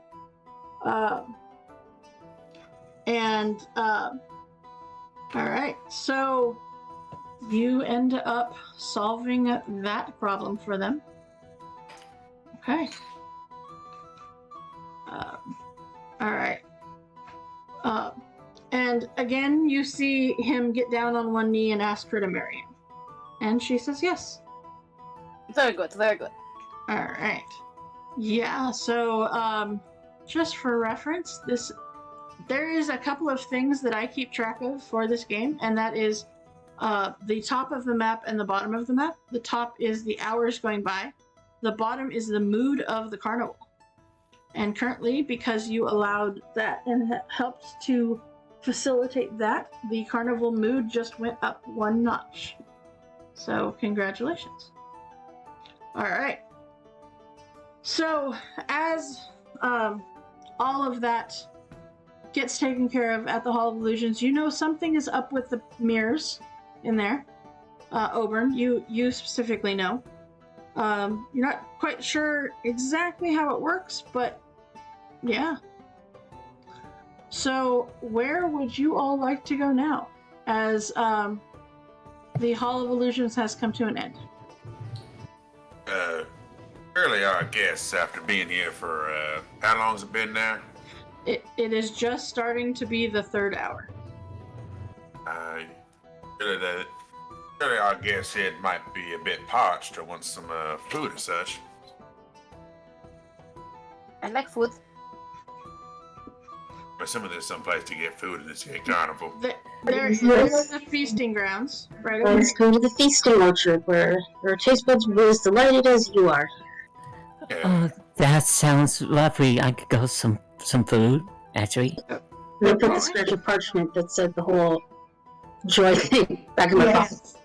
Hide my script. Gonna hitch you on up to the chai wagon. Alright, so you all move over to the feasting orchard. Music and mirth radiate from this park. The heady scent of flowers, mead, and berry pie waft through the air. You see, it does sound like that's where the orchard would be feasting. Stilt walkers pluck fruit from trees, musicians drum, pipe, and strum, and everywhere there is singing, dancing, and an inordinate amount of custard. And as you guys arrive, you hear that you are just in time if you would like to participate. For only 1 ticket punch, you can enter the fairy cake eating contest. Ooh. Is it fairies baked into cakes? No, Oh. they are small cupcakes filled with a dollop of berry custard. Then And I mean, the goal- not good enough now. The goal I'm is into that. simple. All right. So they say the goal is simple. Eat as many cupcakes as you can within 60 seconds. Okay. Good night. Alright. Try.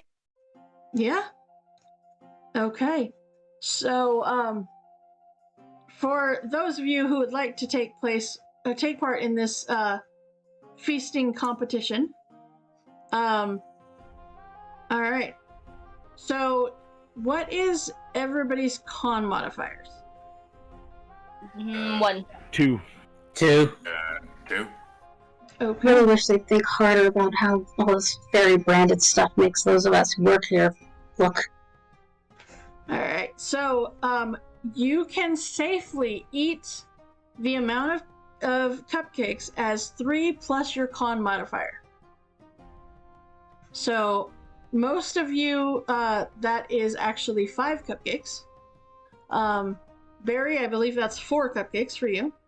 Ooh. All right. So, as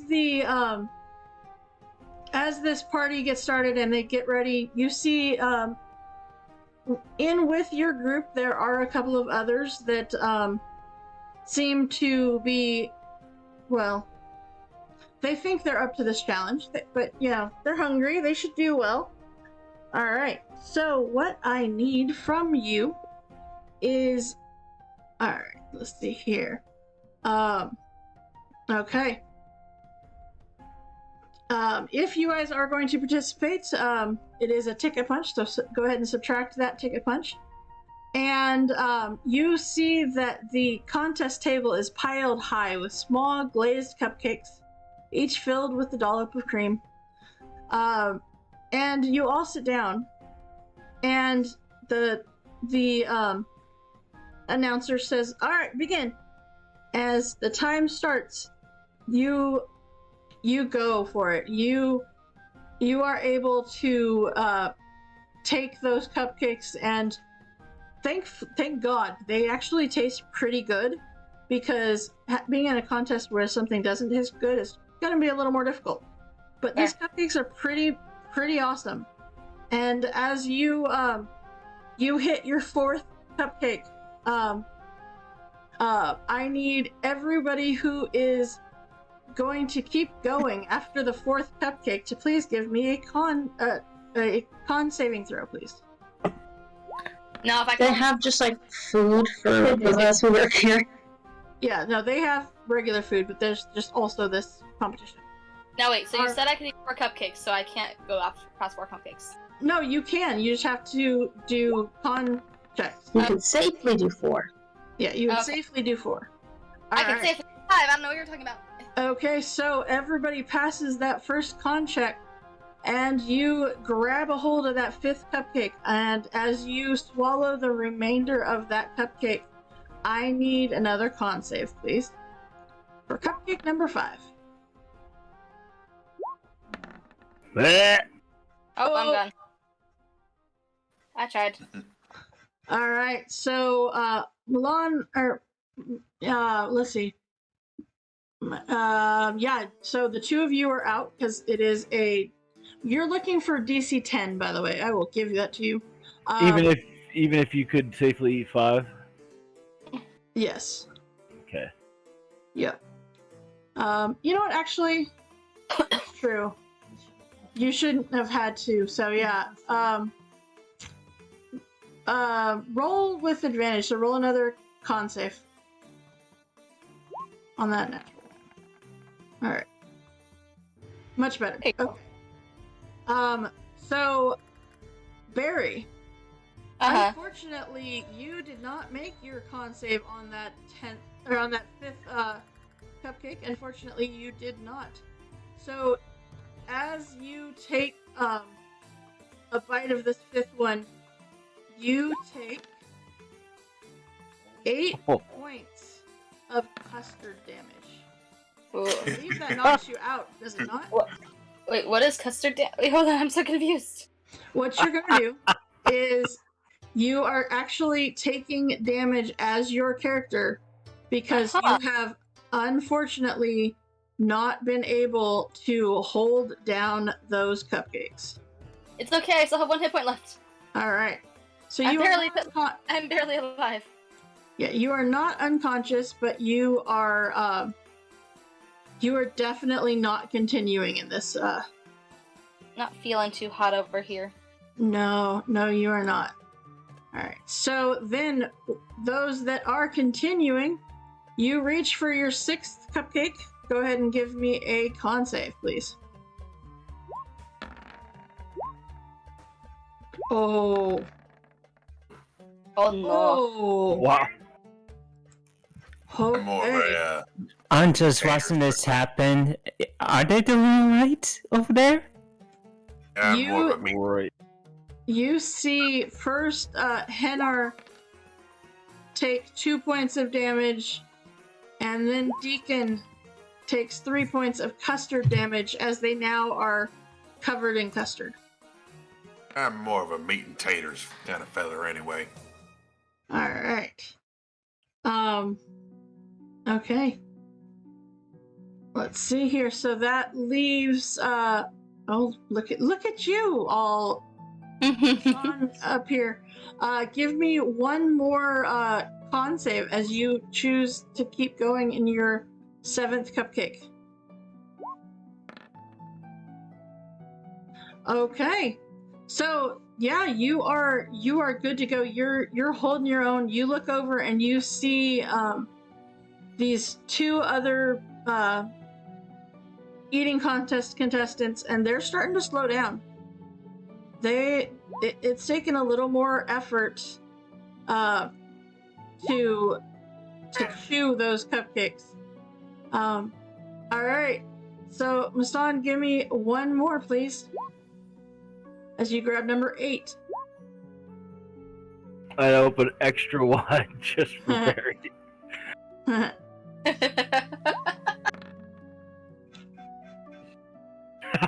Oh.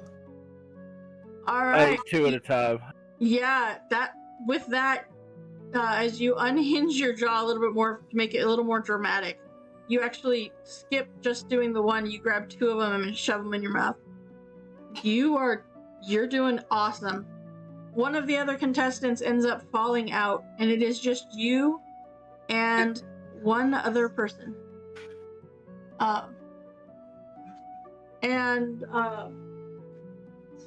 So then I need one more, please. Oh no! Oh no! As this comes to an end, and unfortunately, you end up not being able to swallow that last cupcake.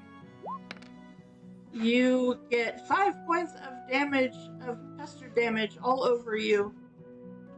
And the other person is the winner. But don't worry, as they go around with all of the contestants there, and everybody watching is is celebrating because that was an awesome performance of Constitution, as it were. You see the person in charge of the contest walk up to each and every one of you who participated and hands you a very pretty plastic container with a single cupcake inside. And they say, this is a infused cupcake, as it were. When you eat this entirely, it will function like a potion of invisibility. I'm gonna look at the taking a look, get a little green. Okay. I'm gonna pat Deacon on the back and use healing light. As you go to do so, you see all of them immediately become healed. And the custard is now gone. Yeah. Thank you, Echo. One of these days, you're gonna murder all this custard. Yes, I will. Murder, yeah. And with that, all of you can go ahead and sit down to an actual meal of meat and breads and potatoes and all kinds of different root vegetables and Carrots? yes, carrots. I'm gonna buy a round of whiskey for the party. The VIP folks. Yep, no problem. And you are actually taken a little ways back and find a table big enough for your whole party to sit together. Is the food included, or is it a punch? No, it's included. Yep, it's included. Yes. Gonna pour each of the party a shot of Feywild whiskey. Yeah. Hope you folks have been enjoying your time here at the carnival. I'll probably make some sort of uncomfortable moaning sound based on That's fair. diabetic coma. That's Yeah, fair. don't worry. It'll pass. Done many of these custard eating tournaments. Ain't won one yet, but it'll go away. You are aware, Deacon, that they do this multiple times during each night. So, and you have learned by practice and stuff that it doesn't really matter what time of night you go in and participate. It's all still the same. You have yet to win. Or you give it a good old 8 hours of rest. You'll feel just fine in the morning. Okay. Okay. So as you guys go about eating some actual food, you notice that there is all around this feasting area is fruit trees, and there happens to be a pear tree right next to your table. And sitting up on the branches of the pear tree, which you didn't notice at first, you didn't actually notice until you heard the plucking of the strings of her lute. You see a gnome bard sitting up in the tree. And just plucks the strings of her lute while, kind of watching you guys and says, well, it's always nice to have new visitors here. Wonderful. Alright. So, with that, you are serenaded while you eat your food here. Alright. With that, is there anywhere else you would like to go? Oh. Aww.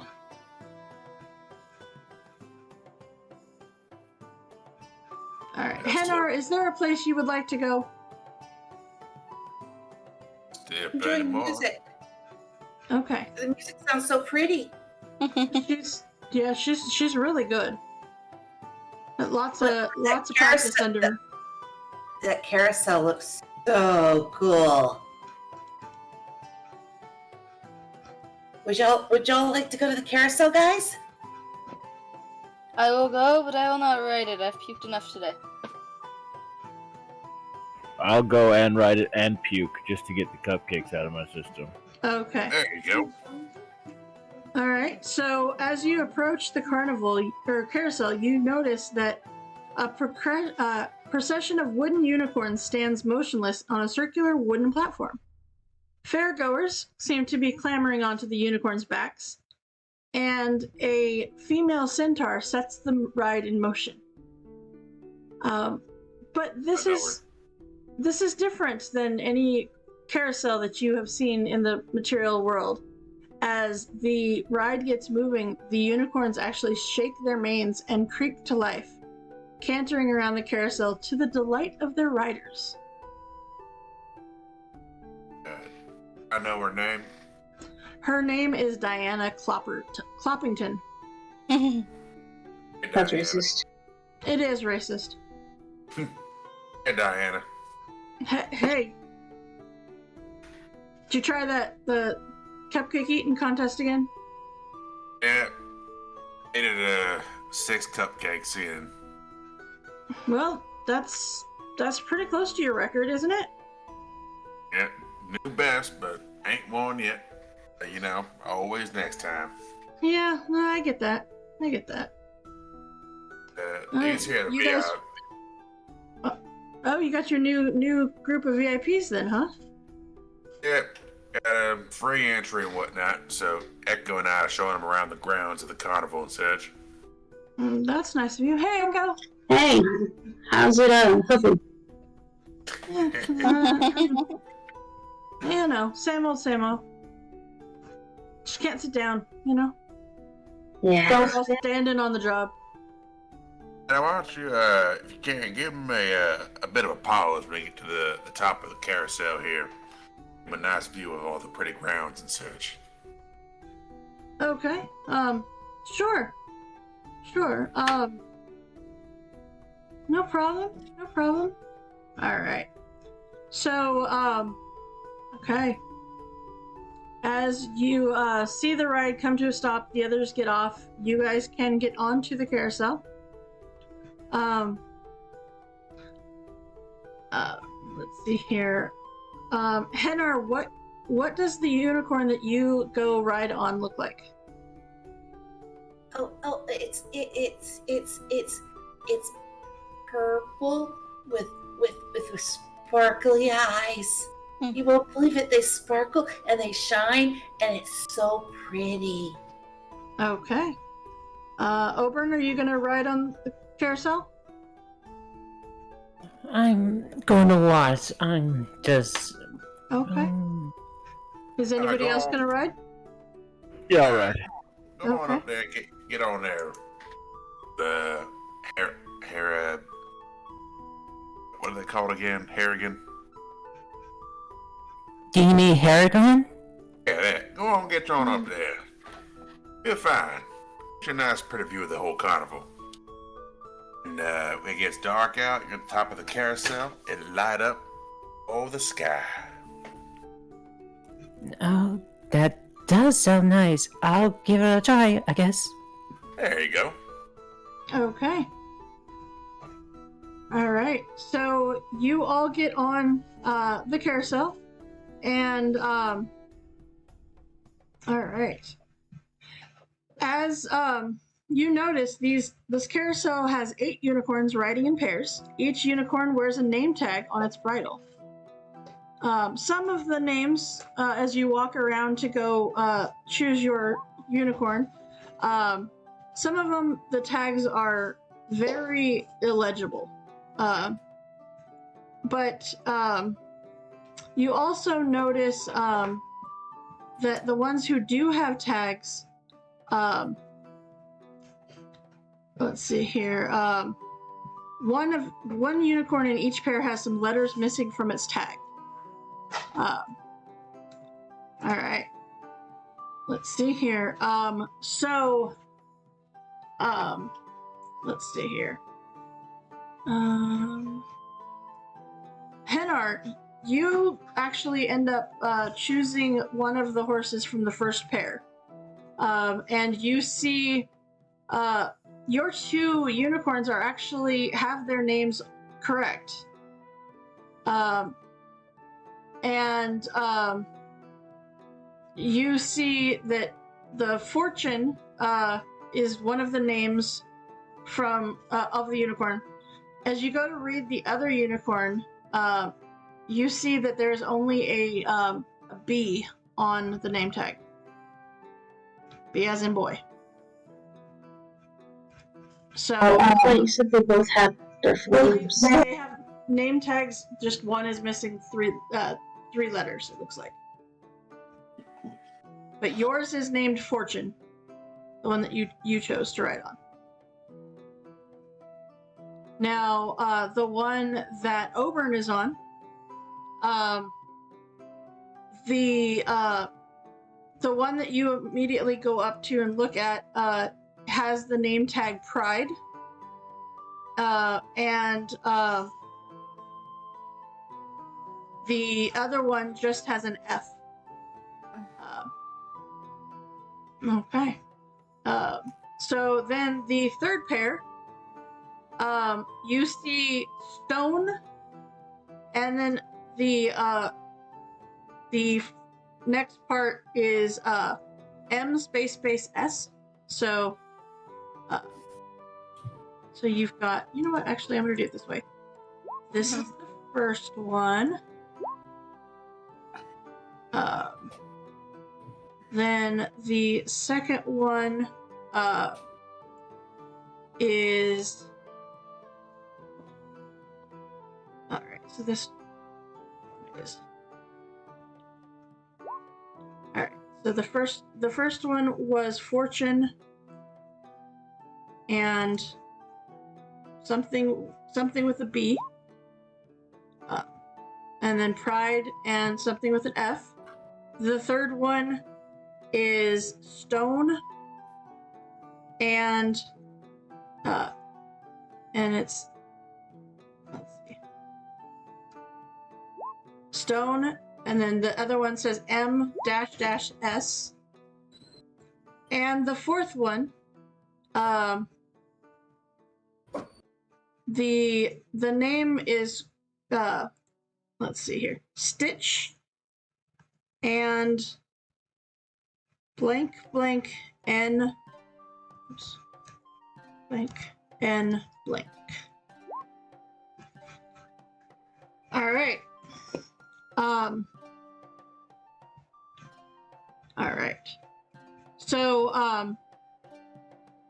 as you get on these, or go to get on these unicorns, and you notice that some of them, their names are missing. Diana comes over and says, yeah, we well, it was weird. One day we came and their names were missing. But well, well, I'd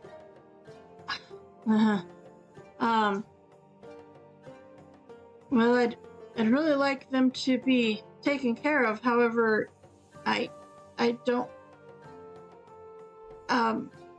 know what to do, but maybe if you speak to the unicorns, you can earn their trust, and maybe they'll tell you the names of all of them.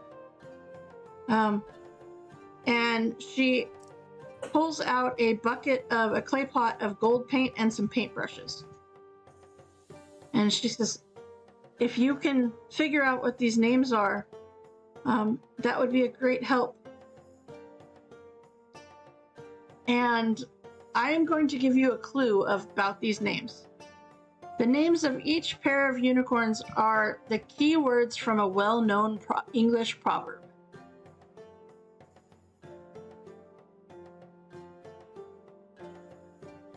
Oh, I got some ideas. Okay. Give me your ideas. Stone and Moss, Pride and Fall. Those are correct.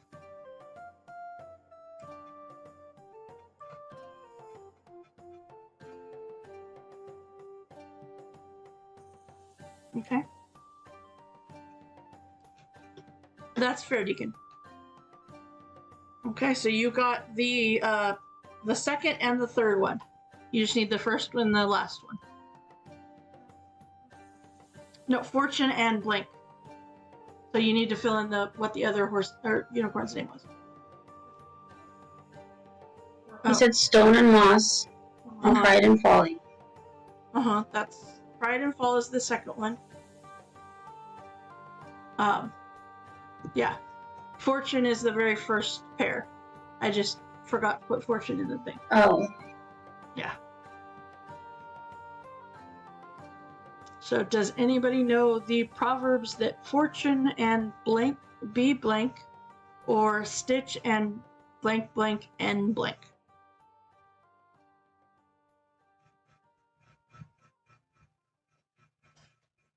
You can? Yeah. Jason Echo can do these as well. Is it Stitch and Tend? No. Rend? Stitch and Rend? No.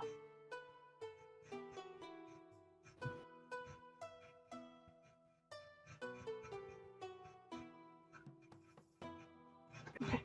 All right. Okay. Okay. I'll give you a hint from those. The Fortune one, it's the proverb is fortune favors the bold. The bold. And a stitch in time saves 9. 9. So the other horses' names are Bold, that goes with Fortune, Fall, that goes with Pride, Stone and Moss, and then Stitch and 9. All right. So as you finish painting these names, you see that before she even turns on the ride, the unicorns become animated, and you see that as they look around at you, each of the unicorns that you are going to ride telepathically shares a secret with their rider. So you all learn that the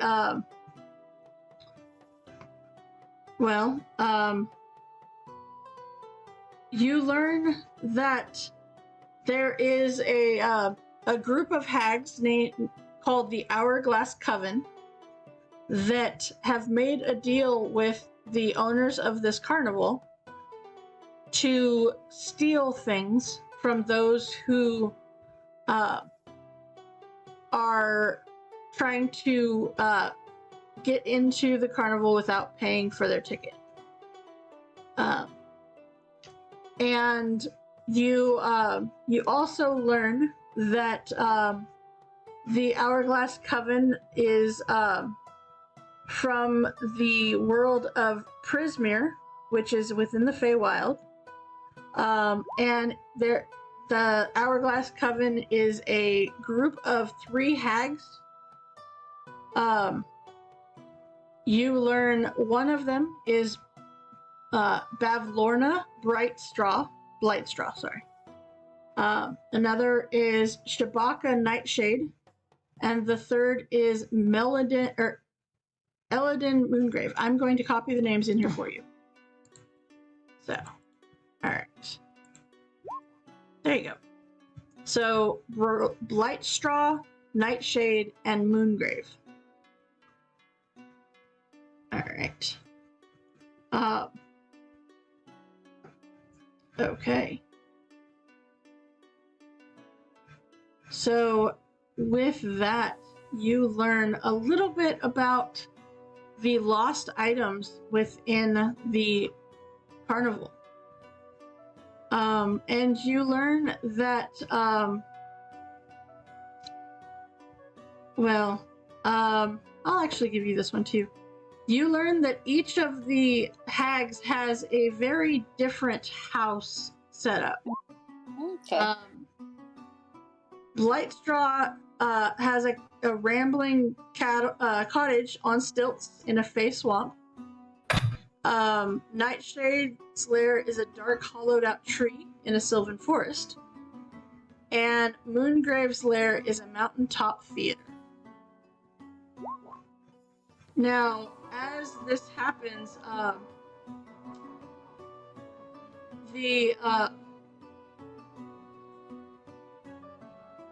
there are a few things that unfortunately Diana can't talk about, which is the Hourglass Coven and some other stuff. She is physically unable to talk about it.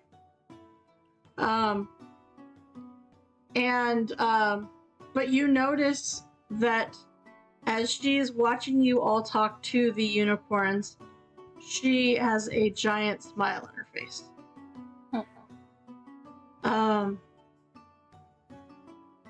Let's see here. Actually, Deacon and Echo, give me a history check to see if Diana has talked about her past. Will this one be an advantage because we've been around her for so long?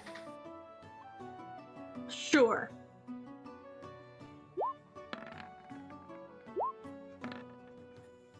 That's much better 16 than 1.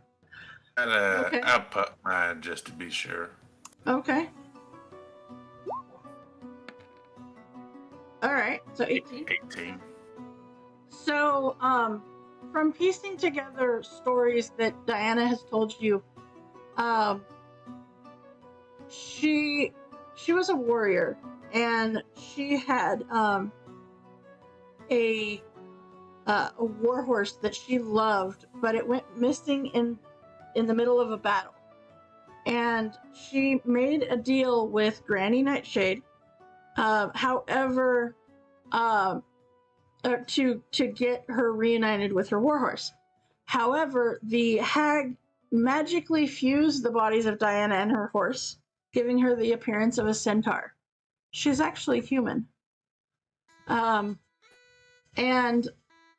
she was from the area of Prismere, and after that happened, she fled. And Mr. Witch and Mr. Light offered her a home in their carnival. So she went, she was a human who made a bad deal with a hag. So you guys have learned lots of things while riding on the carousel. All right. Okay, so with that, is there anywhere else you guys would like to go, or we will actually call it for the evening? As it is 9 o'clock. I call it. Okay. Yeah, good. Look at. Mm-hmm. What you gonna look at? Cooper made a comment. Yeah. What did you want to do, Coop? The dragonfly ride, Esri. Okay. I'm most curious about that the most. Okay. All right. Well, yeah, you can kind of go over and you see that there are huge lily pads resting on the surface of pools glistening with phosphorescent algae. And you see giant dragonflies using the lily pads as landing platforms. These dragonflies are huge, and you've seen them flying above the carnival. And you see standing outside this ride is the tree that gave out the stuff at the very beginning of the night with his squirrel. So, all right. Well, you are able to ride on them for one punch, but we will actually pick up with the dragonfly races. So, all right. with that, let's go ahead and get back to this page as we. There we go. All right, I want to say thank you to my amazing players as well as those who have hung out with us for this stream. Yay! I greatly appreciate you all. And we will, just as a reminder, we will not be doing. Back to this one. We will not be doing our Tomb of Annihilation stream tomorrow. However, we will be back streaming on Monday with the Candlekeep Mystery Mondays, as well as getting some DM prep, hopefully done. And then back Thursday for some Valheim. And then right back here next Friday to pick up where we have left off. So I hope that everyone has a wonderful weekend. And yeah, just keep in mind, you never know what's going to happen at the carnival. So you got to be here to find out. All right, let's see here. Let's go real quick and see who is on right now. Nope, nobody that we would go to. So, all right, then we are going to call it here. So thank you so much, and I hope everybody has a wonderful weekend. And we will see you back here either Monday or next Friday for the Witchlight. Thank you guys so much and have a wonderful weekend. Thanks, I'm Susan. back now.